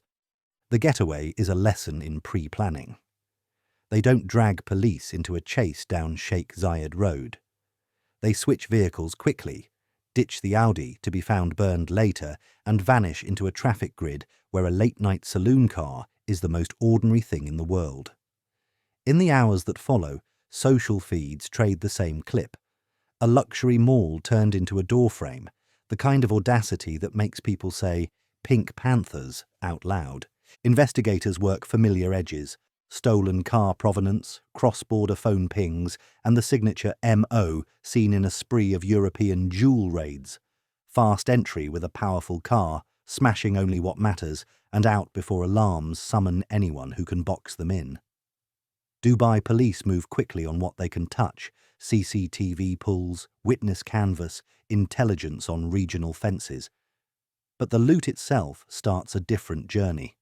Rings of middlemen, workshops that break down distinctive pieces into stones, and quiet parcels that dissolve into legitimate trade lanes. Some arrests follow in the broader network over the years, some items surface. Most value does what diamonds often do after a clean smash: disappear. People remember the video like a magic trick. A car goes through a door and treasure falls out. But the real trick is duller and smarter. It's time control. 2 or 3 minutes where a fortress is a hallway and a brand new luxury sedan is a key. Part 24. Carlton Cannes Jewel Heist, 2013, France. A sunny Riviera afternoon, the Carlton's marble lobby glowing like a jewellery box, and inside one of its salons, a glittering exhibition of Leviev diamonds that newspapers pegged at about $136 million. Guests moved in that easy Cannes drift: linen shirts, soft laughter, the hush of carpet underfoot. Then a man stepped through the doorway with his face partly covered and a small pistol in his hand, and the temperature of the room changed by 10 degrees. He didn't scream. He didn't fire. He spoke in the tone professionals use when time is expensive. Staff were told to stay still, guests to keep their eyes low. Display cases weren't smashed. They were opened, fast, efficient, practiced fingers moving through trays of rings, necklaces, and sets that existed to be stared at, not carried. When a lock resisted, it was persuaded, not fought. Stones disappeared into a bag that suddenly seemed bottomless. That exhibit wasn't just valuable, it was portable. Roughly a minute or two of work could move a lifetime's worth of money. He prioritized pieces that travelled well, matched sets, large stone showpieces, anything with dense value and minimal bulk. The world outside the salon kept humming. The Carlton's revolving door turned. A concierge nodded at someone passing. In the room with the diamonds, time stretched long enough to feel like forever and short enough to rewrite the hotel's history. Security in a 5-star hotel is designed to be discreet, present but invisible, attentive without being obvious.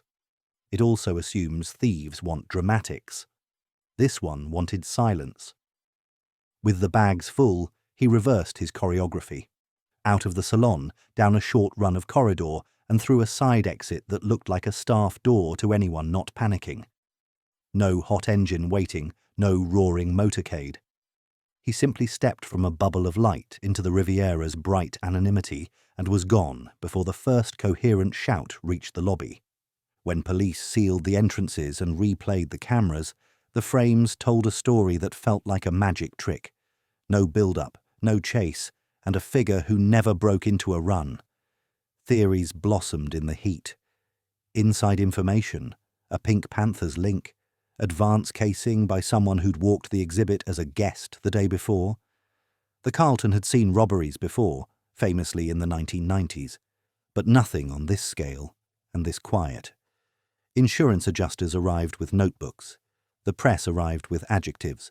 Months turned to years without a satisfying epilogue. Investigators chased stolen vehicle networks, phone records, and fence routes that move high-end stones from the Mediterranean into workshops where recognizable pieces are broken, mixed, and reborn. Some arrests in related circles would make headlines, but the core puzzle, this man, this room, this afternoon, stayed elegantly unsolved. The diamonds almost certainly changed shape. That's what big stones do when the world is looking for them. They come back to market smaller, renamed, repapered. What makes the Carlton job sting isn't only the number. It's how little force it needed. A quiet voice, a small gun, and a room full of value that mistook luxury for safety. Part 25, or Tambo Airport Cash Heist, 2017 Johannesburg. Even in a city that runs on movement, an airport has its own heartbeat, convoys of tugs, carts and vans pulsing between warehouses and planes. On a March evening in 2017, that rhythm was used against itself. In minutes, roughly 24 million rand in cash was lifted from OR Tambo International with a plan that didn't need to break a vault. It needed to look official. Uniforms, reflective vests, the right sort of vehicle, confidence packaged as clearance. The crew timed their move for a cash transfer between a secure handling facility and a waiting aircraft. They didn't storm a door. They arrived at one using airside access that shouldn't have been theirs. A vehicle with the look of authority, lights, markings, posture, rolled into position like any other part of the airport machine. The guards moving the bags saw what looked like colleagues doing a job they'd seen 100 times. That second of hesitation was the whole plan. Masks on, weapons down and controlled, voices low. No speeches, a few orders, hands up, step back, stay calm. The cash bags slid from one set of hands to another with a speed that read as routine if you squinted. An airport is built to ignore the familiar. The crew counted on that. By the time radios began to wake up with the wrong kind of questions. Who authorized that pickup? Which bay is that? The pickup was already over. They left the way legitimate vehicles leave, along a service road, through a gate that had been pre-selected for its sightlines and staffing, out onto the spine of tarmac that feeds the perimeter. In the space of a few controlled minutes, the convoy was outside the wire and trading airside lights for city traffic, where a late-model bakkie or van is just another white box in 1,000 white boxes. Switch points and safe flats had been chosen in advance. Vehicles were abandoned or replated. Phones went dark. Cash that had been counted for export was suddenly just bags that didn't belong to anyone. Johannesburg woke to a number and a rumour. Inside, help. That's the gravity well of any airport heist. Someone knows the minute-by-minute schedule. Someone has a badge. Someone can open a gate. Someone can make a phone call sound like permission. Investigators built their case the way you have to. CCTV pathing, badge audits, gate logs, license plate hits. The humdrum miracle of phone metadata. Arrests followed across weeks. People with uniforms, people with connections, people who suddenly had money they shouldn't. Some of the cash trickled back through seizures, some didn't. What stays with you is the tone. No racing down a runway with sirens, no cinematic chase under a 747. just the weaponized normality of an airport that believed, for a handful of minutes, that it was watching its own reflection. Part 26. The Pierre Hotel Heist, 1972, New York. Midtown at 3 a.m. isn't quiet, it just whispers. In the marble hush of the Pierre, a handful of men stepped out of the elevator in immaculate evening wear and moved like they belonged. No masks, no panic, just tuxedos, gloves, and a plan that treated one of Manhattan's grand hotels like a stage set with marks taped on the floor. By sunrise, roughly $27 to $28 million in jewels, cash, and negotiables would be gone, an all-time record for a hotel job. The first beat is control. Night staff are the eyes and ears of a hotel, doormen, front desk, switchboard, security in soft shoes. One by one, those eyes went dark. A pistol in a pocket, a calm instruction, hands guided behind backs for tape. The crew parked employees where they couldn't make trouble and made sure the switchboard couldn't surprise them with a stray 911. No wild threats, no shouting, just the kind of professional menace that says, "This will be over quickly if you help it be over quickly." The target wasn't penthouse jewelry trays. It was the safe deposit vault, a service the city's elite loved. A discreet room downstairs where guests kept what they didn't want to leave up in suites: boxed diamonds, heirloom pieces, envelopes of cash, bearer bonds. The crew had the right hands for the job, steady with picks and levers, patient with stubborn steel. Box numbers were chosen for value, not glamour. They worked methodically, opening mouths of stainless and tipping quiet fortunes into velvet bags. No smashing, no sloppy noise, just the soft punctuation of metal yielding and cloth swallowing inventory. Upstairs, the hotel slept through it. A late returner drifted past an empty desk and thought nothing of it. A corridor porter straightened a cart. In the vault room, minutes turned to hours while the bags grew heavy. The crew checked their watch more than their nerves. They knew the point of diminishing returns, the moment when one more box isn't worth the added risk. When they hit it, they reversed the choreography. Tape checked, doors relatched, lights set the way they'd found them. Back to the elevator, back across marble, out into a city that had no idea it had just been lighter by millions. Morning brought the reveal in slow motion, a staffer noticing the silence at the desk, a supervisor finding a taped guard, a manager hurrying downstairs to a room that smelled faintly of oil and glue and money. The number staggered the press. Insurance adjusters moved in like a second hotel staff, counting what could be counted and listening to delicate statements about what had been in which box. The getaway didn't unravel on the street, it frayed in the aftermath. Fencing jewelry that was too distinctive, whispers around the wrong middlemen, the gravitational pull of a hall so large it changes how people behave. Arrests followed in the months and years after, names from uptown and out of town, a mix of polished pros and hotheads who couldn't stay small. Some items surfaced, some were recut into unremarkable stones, and a fair slice of value dissolved into apartments, cars, and debts retired. The Pierre job didn't win on brute force, it won on tone, a pocket of absolute calm carved into the most public space in the world. No one looks twice at a man in a tuxedo walking out of a luxury hotel before dawn. That was the lockpick. Part 27. Loomis Fargo Vault Robbery, 1997 Charlotte. $17.3 million in cash doesn't look like a fortune when it's wrapped and stacked. It looks like work. That was the problem, and the opportunity inside the Loomis Fargo building in Charlotte. Pallets of banknotes boxed for tomorrow, cameras that watched everything, and a vault supervisor who knew which doors opened with which keys and when no one was looking. The plan wasn't cinematic. It was access. After hours, the insider treated the vault like a checklist, not a barricade. Carts rolled. Bricks of cash slid into a company van that normally ferried money to banks, not away from them. No alarms needed to blare when the person moving through the building had the codes and the posture of a man doing his job. The clock's only voice was fluorescent buzz and the thud of shrink-wrapped bundles stacking higher than common sense. There's always a hinge moment, the last load, the last glance at an empty corridor, the last door that closes behind a life you won't get back. He drove the Loomis van into the night to a pre-arranged spot where accomplices were waiting with a second vehicle and a warehouse's worth of anxiously empty space. They worked quickly, bags out, bags counted, bags repacked, and then the insider stepped off the map. South, then further south, a bus ticket and a pocket roll, a cheap hotel, a new name under a hard sun. Back in North Carolina, the story didn't crack because of forensics. It cracked because large cash hauls make people behave like neon signs. Friends of friends who were supposed to sit tight started acting rich. New houses paid in cash, a truck that roared like a dare, jewelry that didn't match anyone's day job. A backyard safe.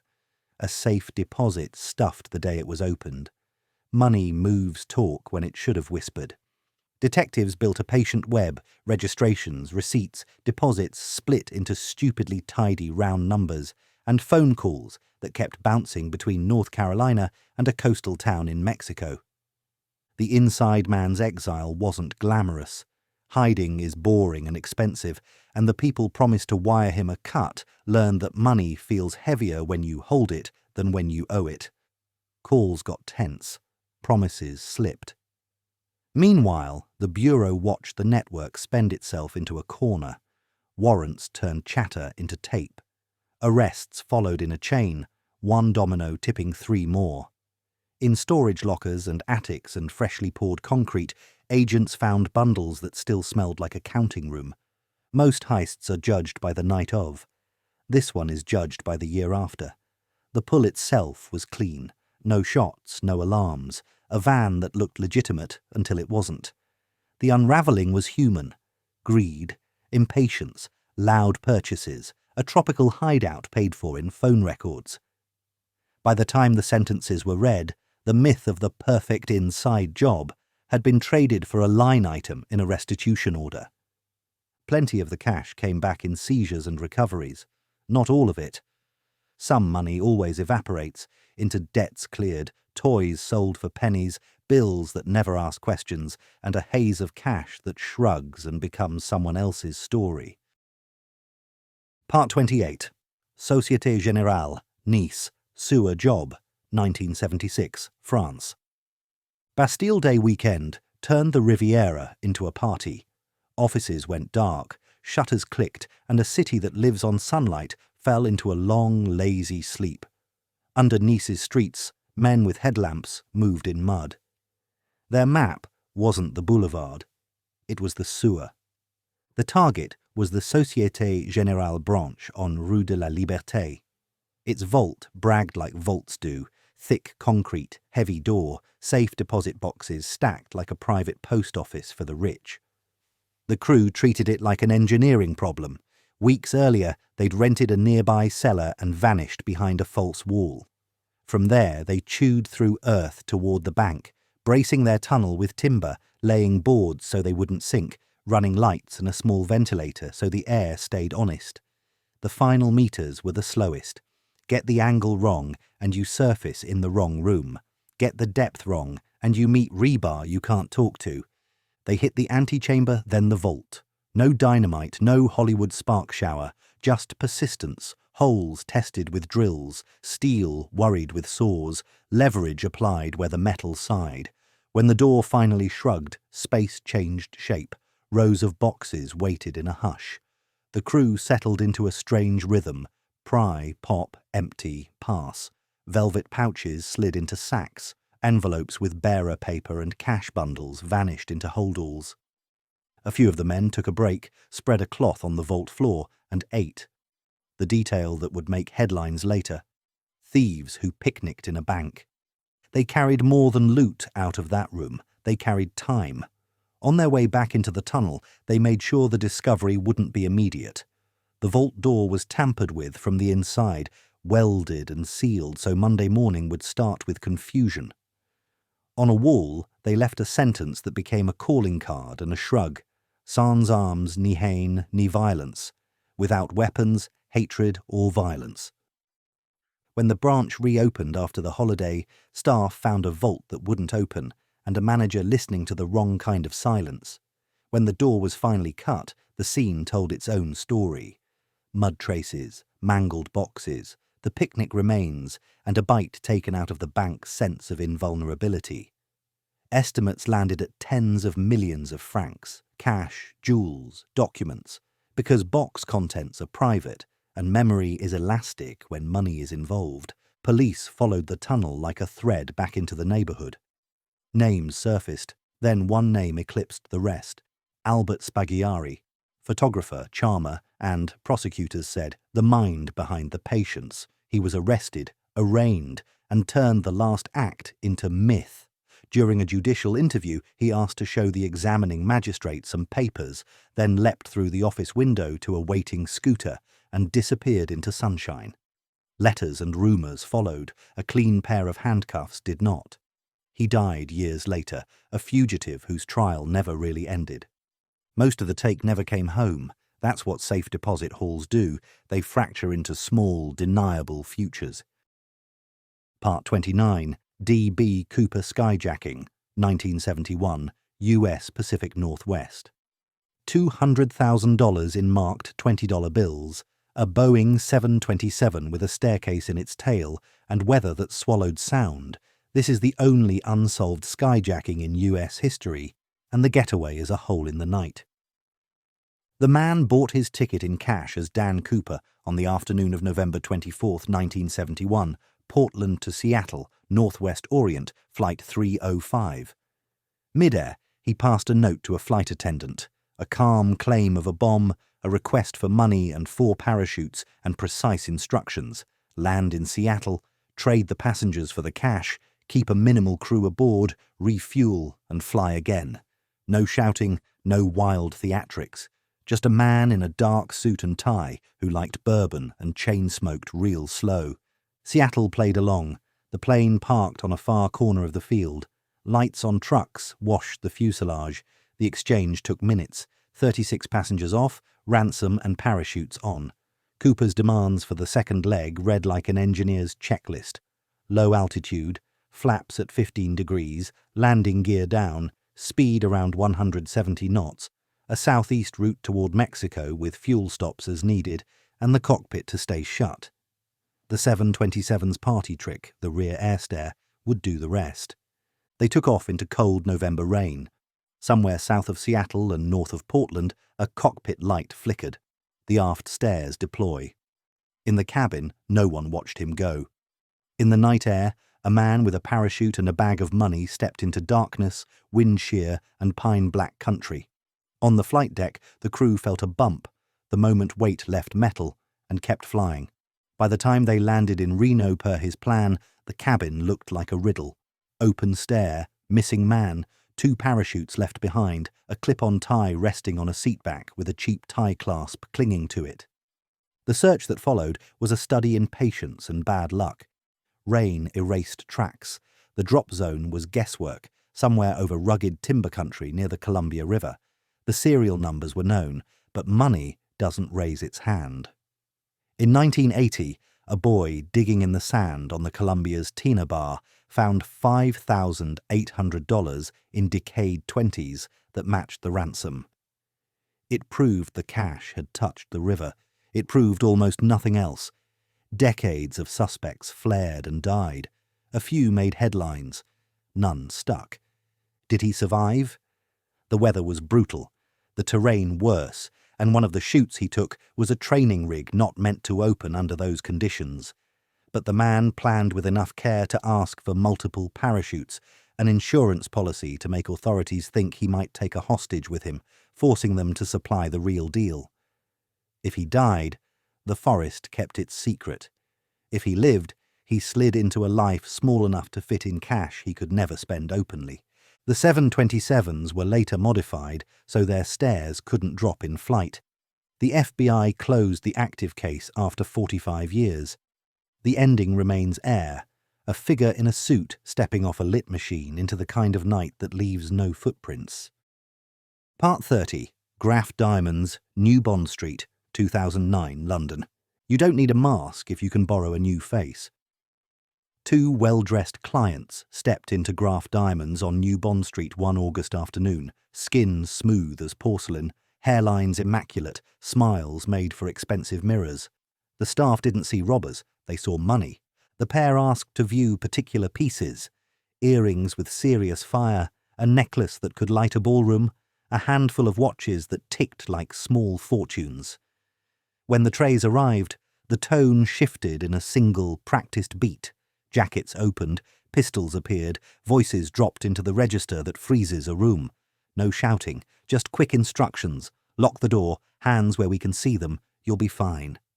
The guns were there to control time. The real weapon had already done its work at a makeup studio. Graf wasn't a soft target. It was glass, alarms and procedures, but the protocol for VIP buyers, close contact, pieces in hand, was exactly what the crew needed. One man directed, the other gathered. Velvet went to holdalls, clasps were snipped, a cascade of white light disappeared into the dark. They moved with the steady tempo of people who had rehearsed in the mirror. No fumbles, no greed, stupid detours, just value density, the biggest stones, the most portable sets. Estimates later would dance, £40 million, £50 million, even more, because numbers get elastic when the inventory is this shiny and this scattered. Their exit wasn't a sprint. It was choreography. Staff were shepherded away from panic buttons. A forced escort to the doorway brought them a clearer sidewalk. Outside, a waiting car took them off Bond Street and into a route that didn't look like a route. Quick turns, a switch to a second car, then another. Getaway chains work like matryoshka dolls. Each shell buys a few more minutes of confusion. The city swallowed the last vehicle the way London does, indifferently. Then the prosthetics betrayed them. High-end SFX makeup isn't a Halloween mask, it's a map. Latex edges, custom colour palettes, a record of who ordered what for whose face. Detectives did the dull magic. Traced bookings, matched studio receipts to burner phones, overlaid CCTV frames onto headcasts. Forensics found where the perfect smiles peeled away.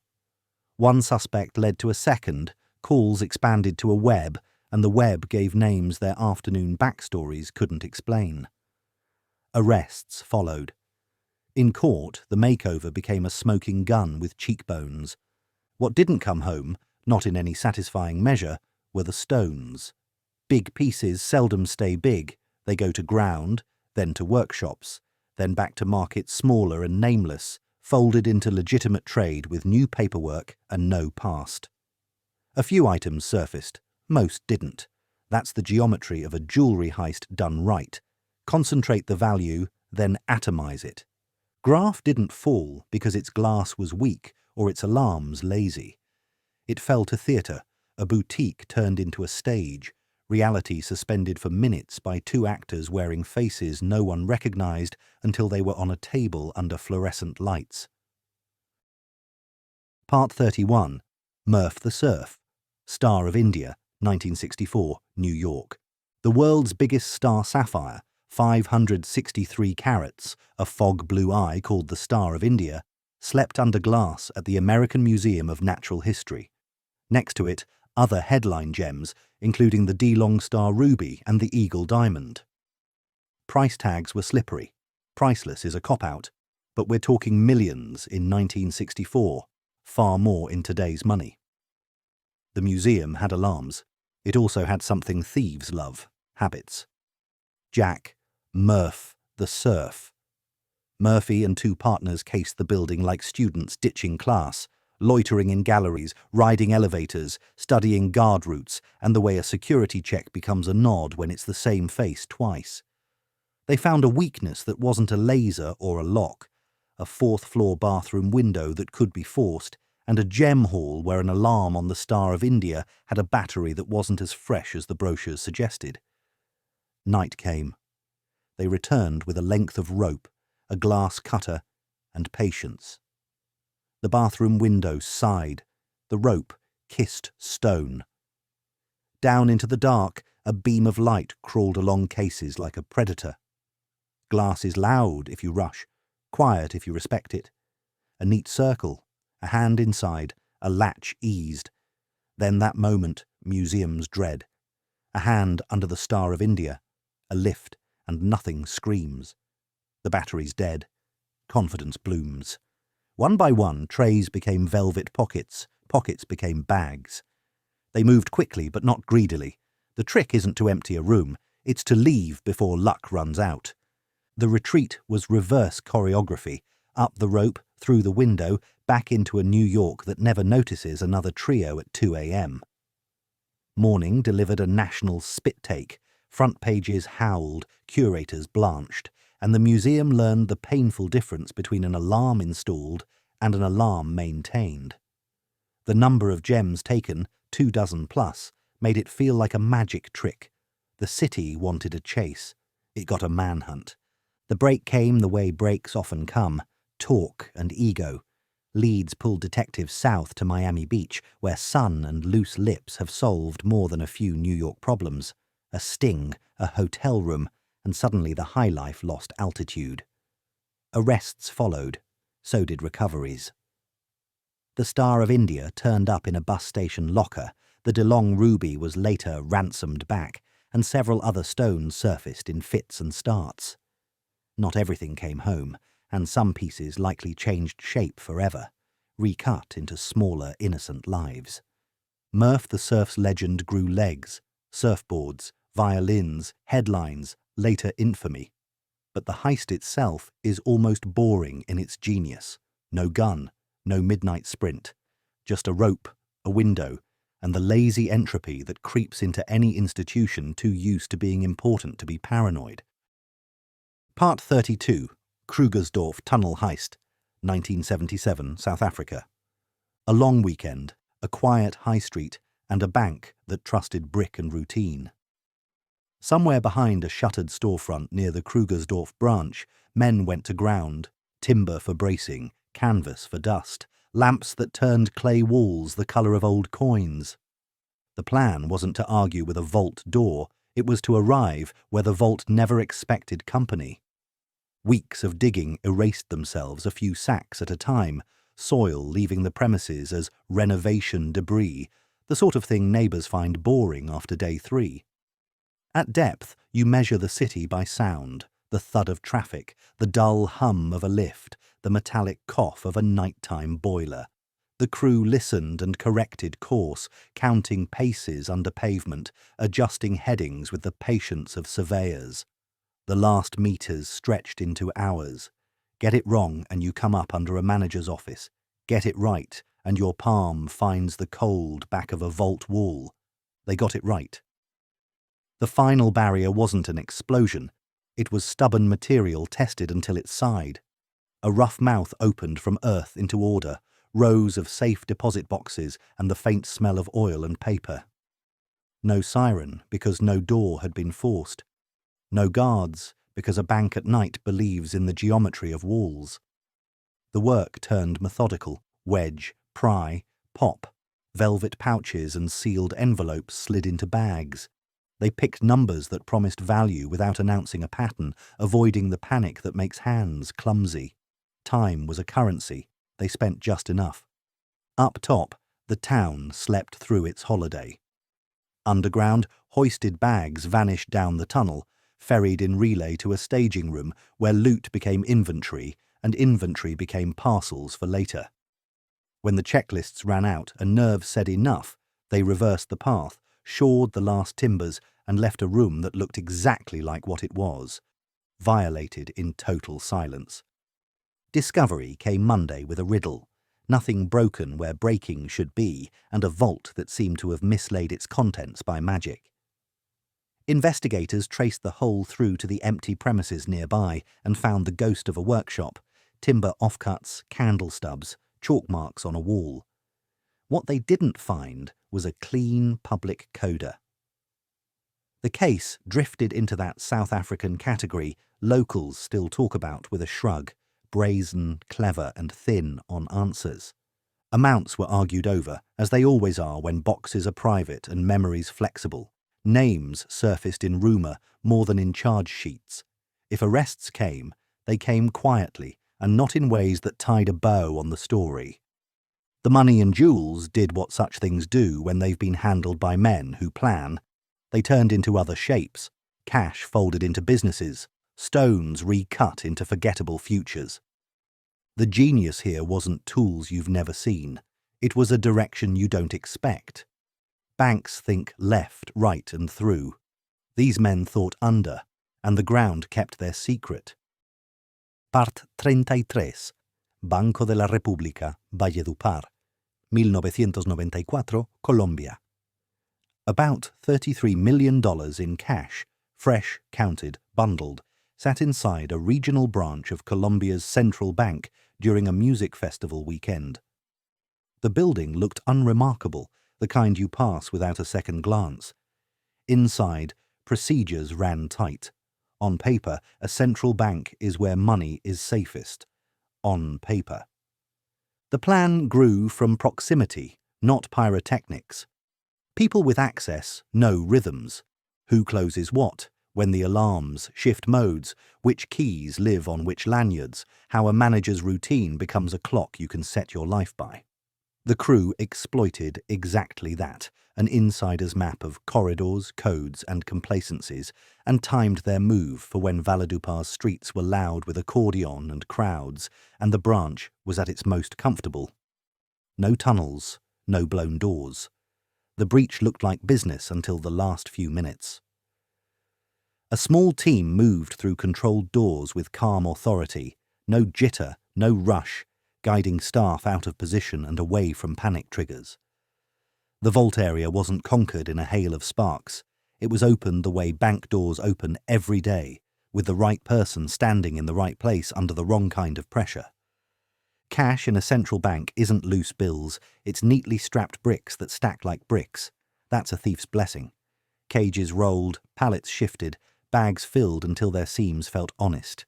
A truck that wasn't supposed to be there suddenly was, at exactly the right loading bay and exactly the right minute. Out in the night, the festival roared so loudly the city didn't notice the sound of money moving. What makes this one bite is the cleanliness of the exit. The convoy didn't race, it navigated. Roads had been pre-walked, traffic lights learned, patrol patterns watched. A handful of turns later, the cash passed into quiet rooms where counting started over, this time with different owners. Phones stayed off, faces stayed small, notes were rebundled, markings managed, serial ranges earmarked for routes that would break up the trail. Daylight pulled the alarm by itself. Auditors walked in expecting normal and found subtraction. The number, tens of millions, landed in headlines like an accusation. Investigators worked inward fast, staff rosters, shift trades, unusual requests to access specific spaces at odd times. That's where the thread began to tug. Arrests followed in stages. Someone who knew more than an outsider should, someone who made an expensive mistake too soon, someone whose story didn't click down to the second like a banker's should. Recoveries came in bursts, seizures in flats and storage spaces, bundles tucked behind walls, stashes passed from cousin to friend to stranger. But a large slice of the haul simply evaporated into the country's vast informal economy. Debts cleared, businesses seeded, cash that never asked for a receipt. As with most inside-flavoured jobs, the aftermath felt less like a chase and more like bookkeeping that kept turning up ghosts. This wasn't an argument with steel, it was a conversation with routine, and routine answered politely. Part 34, Santiago Airport, Tarmac Heist, 2017 Chile. If you can pass for routine, a runway will make room for you. One morning at Santiago's Arturo Merino Benitez Airport, an armoured truck rolled toward a plane with about $15 million in cash slated for loading. Out of the heat shimmer came vehicles that didn't look nervous, high-vis vests, clipboards, radios, the body language of people who belonged. By the time anyone felt the wrong kind of quiet, the window had already opened. The plan hinged on choreography, not fireworks. The crew knew the bay, the door, and the minute. They moved like supervisors breaking up a delay, doors open, quick instructions, weapons carried low and controlled to keep panic from doing something noisy. Guards were disarmed and pulled away from alarms. Cash containers, dense, coded, ready for air freight, changed hands in seconds. A ramp is built to speed the world along. The thieves turned that speed into cover. Nothing about the hit tried to be cinematic. There was no drawn-out standoff, no dramatic speech. The genius was tempo, just fast enough to outrun suspicion, just calm enough to read as a fix rather than a crime to any distant pair of eyes. The containers slid into a waiting vehicle that looked like it made that pickup every day. Radios muttered the wrong thing. "Copy, on our way." The tarmac kept breathing. Exfiltration was a mirror image of entry. Wheels turned, a service lane swallowed the convoy, a gate opened the way it was supposed to, and city traffic absorbed the last vehicle like a tide taking back a ripple. Somewhere beyond the perimeter, cash was shifted to quieter cars and apartments that didn't mind their floors sagging a little. Phones went dark, routes forked, the money's paper trail became a street map no one had printed. Airports don't stay fooled for long. Within minutes, CCTV teams were freezing frames, building a grid of movements from cargo apron to fence line. Investigators followed the usual seams: stolen vehicle crews, anyone with airside gossip, people who knew what time the armoured run would hit that bay. Inside, knowledge smelled like the missing ingredient. Leads grew legs. Over weeks and months, arrests began to land. Drivers from the vehicle chain, men who had no business knowing the dance steps, acquaintances whose spending got bigger than their stories. The money? Cash travels well when you help it forget where it came from. Some of the haul surfaced during raids and plea bargains, most didn't. Notes were split, rebundled, pushed through fronts, or simply spent slowly enough to look like a dozen small lives instead of one large theft. The airport patched processes. Badge audits tightened, vehicle checks got less trusting, timing windows narrowed, but the haunting detail lingered. The heist didn't beat a vault. It imitated a workday. When people remember this job, they don't talk about a gunshot or a chase. They talk about how normal it looked while it was happening, how a handful of minutes turned a runway into an accounting error with wheels. Part 35, Harry Winston, The Old Ladies, 2008, Paris. Even on Avenue Montaigne, diamonds don't expect grandmothers. Just before closing time at Harry Winston, 4 women breezed through the door, wigs immaculate, coats draped just so, handbags exactly the kind that carry small dogs and large secrets. Staff smiled the way you smile at money. Then a hand reached inside a coat, and the room learned a new definition of costume. The wigs stayed on. The voices dropped. Pistols appeared with that quiet authority that freezes a room faster than a shout. The crew moved like regulars who'd cased the boutique for weeks. Who stands where? Which cases carry the biggest stones? How the safe room door behaves when a manager is nervous. One addressed staff by first name, an intimacy that cuts straighter than a weapon.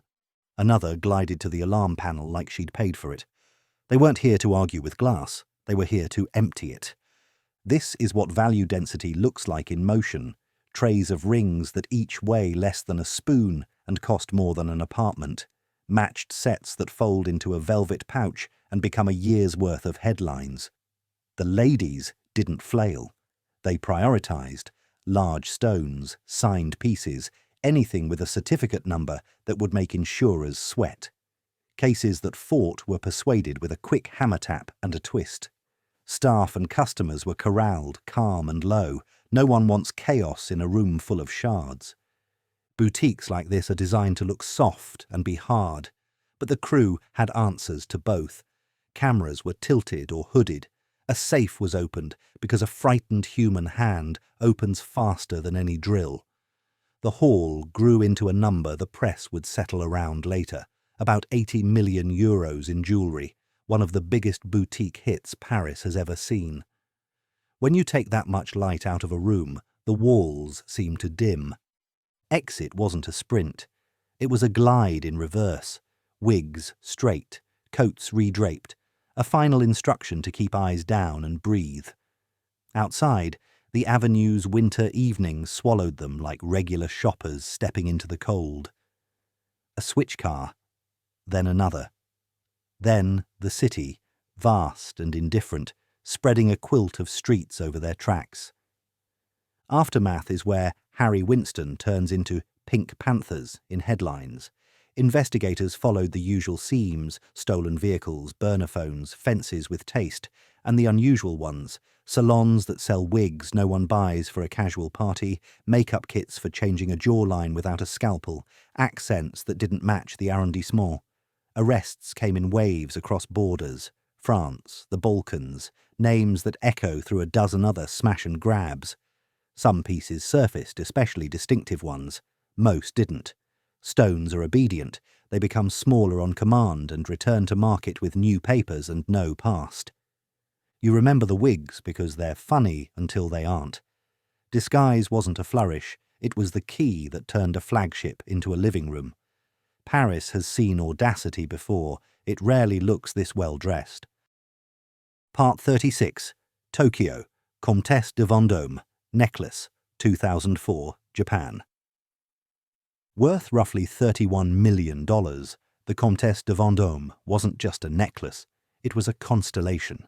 More than 100 diamonds in a single, dazzling line, sitting in a Ginza showroom built to make rich people linger. The glass was thick. The cameras were unforgiving.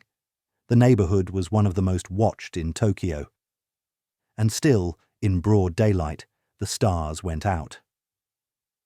Two men entered like customers: tailored coats, quiet shoes, the relaxed patience of people who can afford to be helped last. A third hovered just outside, one eye on the street. Inside, the choreography flipped on a breath.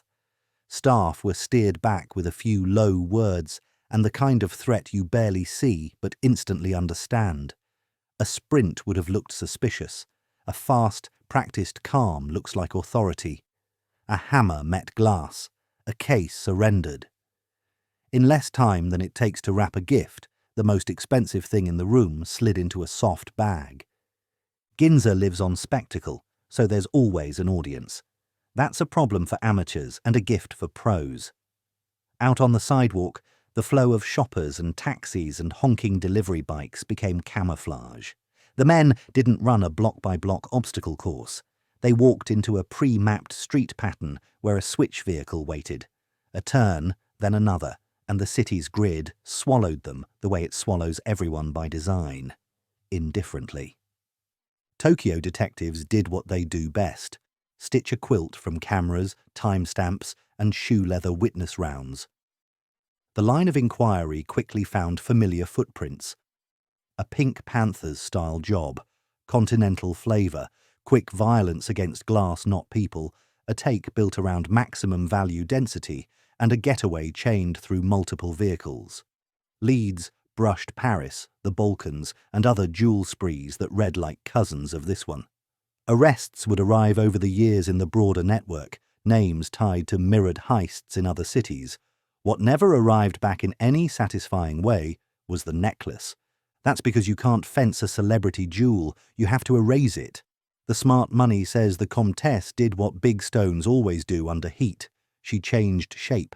Diamonds popped from their settings, the chain dismantled, stones parcelled out to workshops that cut just enough to give each gem a new identity and a clean set of papers. Bit by bit, the most famous necklace in Tokyo likely returned to the market as unremarkable brilliance, sold across borders with no past and no remorse. People remember the clip of the smashed case and the calm walk out, but the real magic trick happened later, in silence, under a bench lamp, where a single necklace became a dozen different lives. A museum piece turned into inventory. Part 37. Ritz Paris Jewellery Raid, 2018, France. Early evening at the Place Vendôme, the Ritz glowing like a lantern in winter.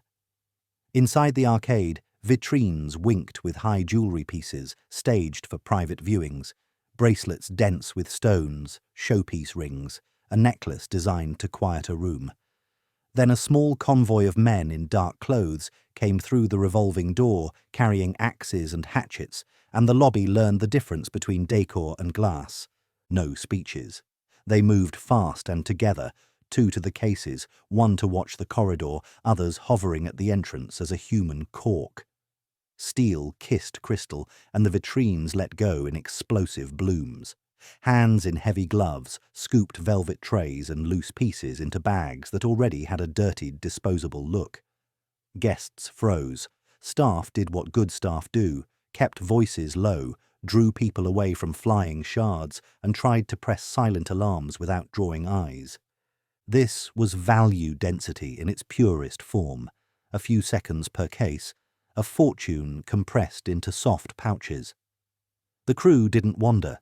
They hit the displays they'd pre-selected, the ones with the maximum price per handful, and ignored anything that would slow them. The hotel's security response kicked immediately, but so did the thieves' clock. They had seconds to cross the distance between bold and caught. Exit was the brittle part of the plan, and it cracked.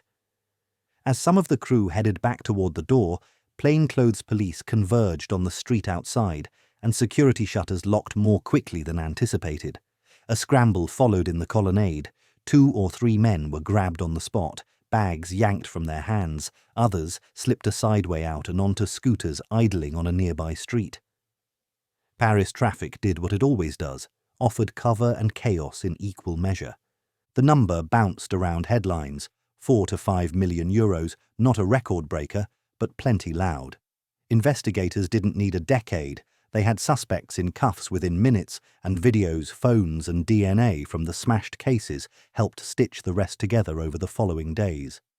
A couple of fugitives were tracked and arrested later. At least one bag of jewellery was recovered almost intact, a rare moment of quick restitution in a world where stones usually vanish into workshops. What makes this one memorable isn't the long con or the perfect getaway. It's the nerve of doing it inside the Ritz, a place designed to keep rich things invisible and safe. The thieves treated it like a storefront. The city didn't blink.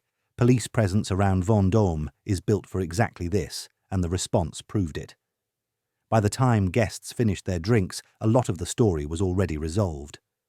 Still, some pieces likely crossed that thin border between exhibit and inventory, broken down and quietly fed back into the trade.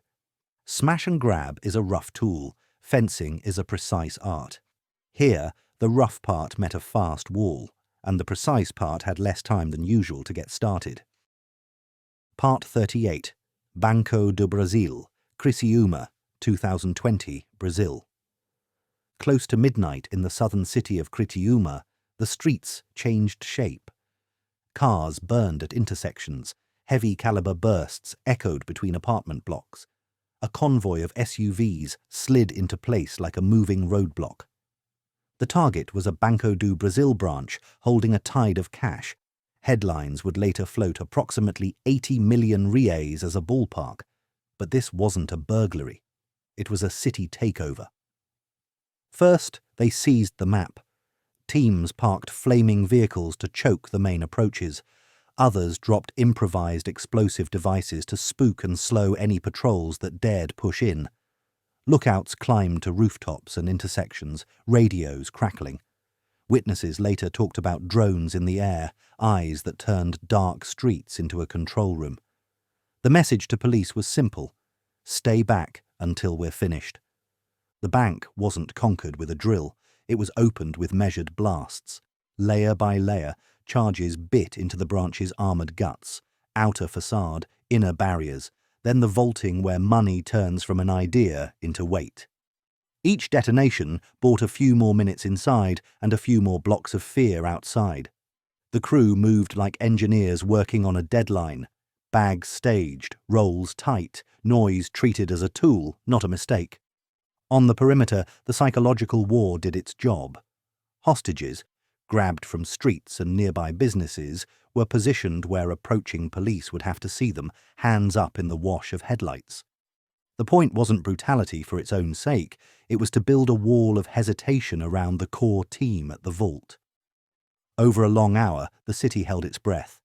A few exchanges of fire were reported, then the countdown to departure started.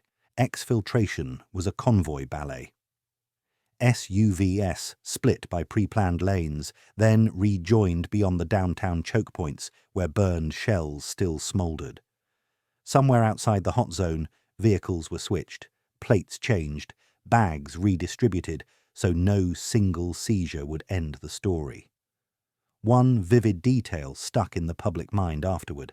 Banknotes scattered in the aftermath, scooped by startled residents, and later, in some cases, turned back in. Big cash moving fast always leaves a wake. Morning light found the branch opened like a geology lesson. Concrete, rebar, vault steel in a torn cross-section. Investigators built the case the hard way. Camera grids, shell casings, burned car origins, phone metadata, and that drone rumour followed to whomever could have flown them. Over weeks and months, arrests landed across multiple states. Safe houses yielded weapons, gear, and slices of the haul. Not all of it. Money that travels in dozens of bags is easy to split into hundreds of small lives. What makes Crisiuma unforgettable is the scale and discipline. Not a handful of men sneaking into a branch, but a coordinated force that rewrote the city's rules for a night and then vanished into its roads. Part 39. Kim Kardashian Paris Robbery, 2016, France. Past 2 a.m. in a private residence inside the Hôtel de Portalès, the corridors were museum quiet. Paris Fashion Week had turned the city into flashbulbs. Upstairs, one of the most photographed people on Earth was finally off camera. Then a knock, an intercom buzz, and the oldest trick in the book. Men dressed as police. They weren't there to argue with a lock. They caught the night concierge first, bound him, took his keys, and marched him to the apartment door as a human pass. Inside, they moved with the clipped calm of people who had rehearsed the seconds in their heads. The target wasn't cash drawers or electronics, it was jewellery, most famously a massive engagement ring and travel pieces often seen on social media.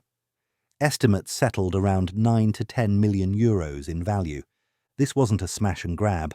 It was a contain and collect. The intruders isolated the suite, bound and gagged the occupant, and kept voices low to avoid waking neighbours or triggering the kind of chaos that shortens a timeline. A small safe, a jewellery roll, that ring, value dense enough to fit into a handful of pockets. Phones were taken, tape went over mouths, flex ties bit into wrists. The crew didn't linger for trophies or souvenirs. They reversed their steps, took the concierge with them part way, and exited into a city that swallows shadows for a living. Details from the escape read like folklore because they're so ordinary. Bicycles and a rented car staged nearby, side streets chosen for dead zones in late-night traffic, a route mapped to CCTV that points the wrong way. Out on the pavement, it didn't look like a heist. It looked like nothing at all. Morning detonated. The number, 8 figures, was sticky. Headlines went global before breakfast, and the security conversation shifted overnight. If celebrity detail and a private hotel can be breached, what can't? Investigators built the case from humble threads. Phone metadata pulsing near the residence, the concierge's timeline, door codes, building logs, and the public breadcrumb trail of posts that telegraphed location and valuables. Soon, Paris police were looking at a crew that didn't fit the stereotype.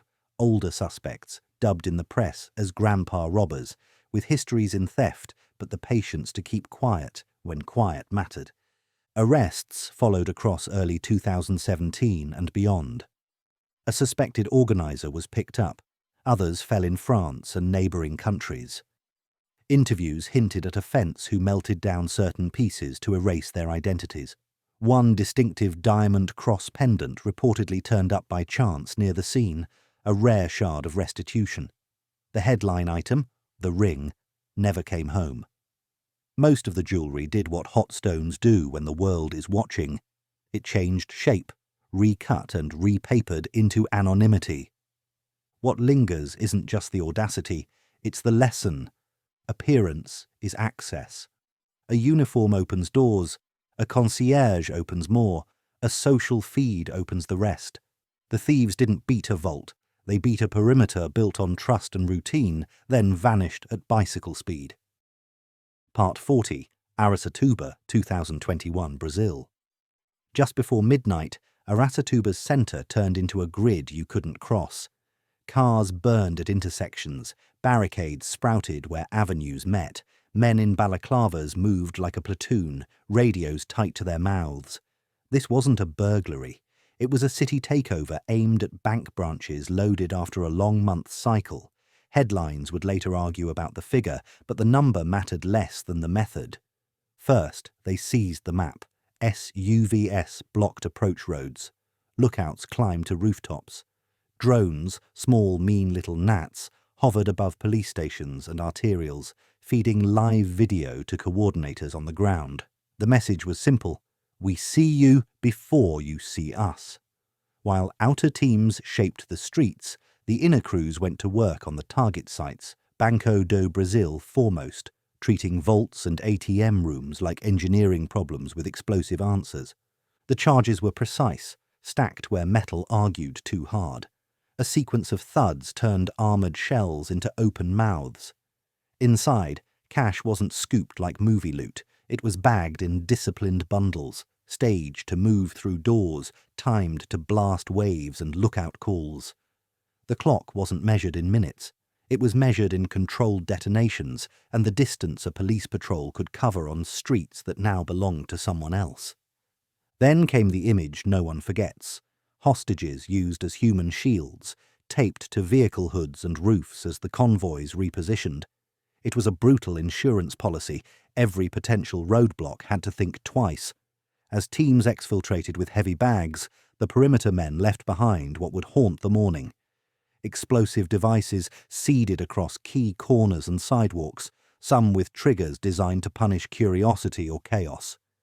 Sirens kept their distance. Civilians hid behind shutters. The city held its breath. When the convoy finally peeled away, it did so on pre-walked lanes, flowing towards switch points beyond the hot zone. Vehicles were abandoned and torched, loads were redistributed, phones went dark and stayed dark. Behind them, a strange quiet followed. Street lamps flickered on smoke. Bomb squads crept into zones that still might bite. News feeds filled with shaky video, roofs with people strapped on, drones like insects against neon, the distant echo of a final blast. By daylight, the damage read like a ledger. Several sites hit, multiple injuries reported from devices left in the streets, and a municipality that had been rewritten for a night by professionals who rehearsed fear as a tactic. Investigators pulled on the usual threads: burned car origins, cell site maps, drone purchases, safe flats with residue and gear, and found a familiar pattern. A Novo Cangaço-style operation, part of a wave of paramilitary bank attacks across Brazil. Over the following weeks and months, arrests landed in clusters across states. Cash and weapons were seized in raids. Some suspects fell in firefights, others in traffic stops that weren't random at all. How much came home? Only part. Big cash splits fast. Debts paid, fronts topped up, bundles buried until they forget where they were counted. What doesn't wash away is the lesson. The vault isn't always the obstacle. Sometimes it's the city, and on that night, the city lost. As a bonus, 2 outrageous heists that didn't end in a getaway, just jaw drops. First up, a Parsons collar, a fainting con, and the British Crown jewels. Part 41, Thomas Blood and the Crown Jewels, 1671, London. A small man in black with a clergyman's collar arrived at the Tower of London playing benevolent caller. For weeks he'd built trust with the elderly keeper, Talbot Edwards, gifts, scripture talk, even hinting at a match between a wealthy nephew and Edwards's daughter. When the nephew came to view the regalia, The scene was set. A kindly host, an unlocked door, and a room most subjects would never see. Then the switch. Edwards was gagged, clubbed, and dragged aside. The parson was Colonel Thomas Blood, Irish rogue, practised shapeshifter, and audacity on two legs. The team treated the royal regalia like cargo, not relics. The crown wasn't cradled, it was flattened with a mallet to hide under a cloak. The sceptre was sawn in two. The orb went under a coat. This wasn't sacrilege to them, it was packaging. They were almost out when history got loud. Edwards, 77 and bleeding, wrenched his gag free and shouted. His son rushed in, warders converged. The thieves thundered down the spiral stairs. On the green, daylight and attention did what locks hadn't, slowed them. Blood stumbled, the orb rolled free, and steel met hands. He was pinned, still clutching the satchel with the crumpled crown inside. Here's the twist that keeps this story alive. Dragged before King Charles II, Blood charmed instead of begged. He spun politics, hinted at usefulness, and somehow turned treason into theatre. Against every expectation, the king pardoned him. Land, a pension, freedom. Edwards, the honest keeper who nearly died, received a smaller thank you and a dented legend for his trouble. The regalia went back to their cases, scratched but safe, and procedures hardened. The tower learned that the softest door is kindness. Blood walked out a folk villain with court favour, proof that sometimes the only getaway is through a throne room. Part 42, Millennium Dome Diamond Raid, 2000 London. The plan read like a comic book written by engineers, a JCB earth mover for the front door, sledgehammers and power tools for the display, and a speedboat on the Thames for the getaway. The target sat under theatrical lights inside the Millennium Dome's De Beers exhibition. The 203-carat Millennium Star and a suite of rare blue diamonds, a hall often headlined at approximately £350 million. Smash, grab, sprint to the river, vanish into grey water before anyone could say, alarm. They rehearsed the choreography. Lookouts clocked security sweeps. A boat was stashed on the riverside, fuel and engines checked. The JCB would punch through an exterior wall and roll straight onto the exhibition floor, turning a museum into a demolition site in seconds.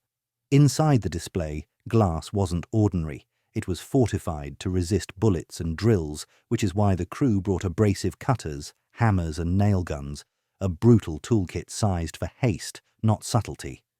The idea was velocity, hit so hard and so fast that the building's procedures couldn't catch up. They weren't the only ones with a plan. For weeks, London's flying squad had been sitting on them, quiet surveillance, predictable patterns, and a dawning realization that the dome's jewel room was the end game. The police swapped the diamonds for replicas, staged plainclothes officers across the site, some dressed as cleaners, and mapped the moment the JCB would breach. Radios whispered, cameras watched, the trap waited. Morning, November 7th, 2000. The JCB took a run, smashed through the dome's wall, and growled to a stop beside the glass case. The crew jumped down into a blizzard of dust and alarms, attacking the display exactly as designed, one man on the cutting tool, another with a hammer, timing measured in heartbeats. Across the exhibition, a cleaner paused with a mop, listening to the cue he'd been drilled on for weeks. The cue came. Officers surged. Stun grenades, shouts, bodies on the floor. Outside, more arrests at the riverside as the speedboat plan died in the hands of men who had been waiting for the engine note. Inside, the replica diamonds sat blinking under exhibit lights while their would-be thieves lay cuffed in the grit from their own wall breach. No chase, no vanishing act, just a hard stop at the exact second the timetable said, escape. In court, the blueprint unravelled in neat lines, casing runs, the hired plant machinery, the river exit, the recon at other high-value sites that had put the gang squarely in the squad's sights. The dome replaced panels and carried on entertaining school trips. De Beers returned the real stones to their vaults, and the flying squad logged one of those rare heist stories where the twist isn't who got away. It's that nobody did.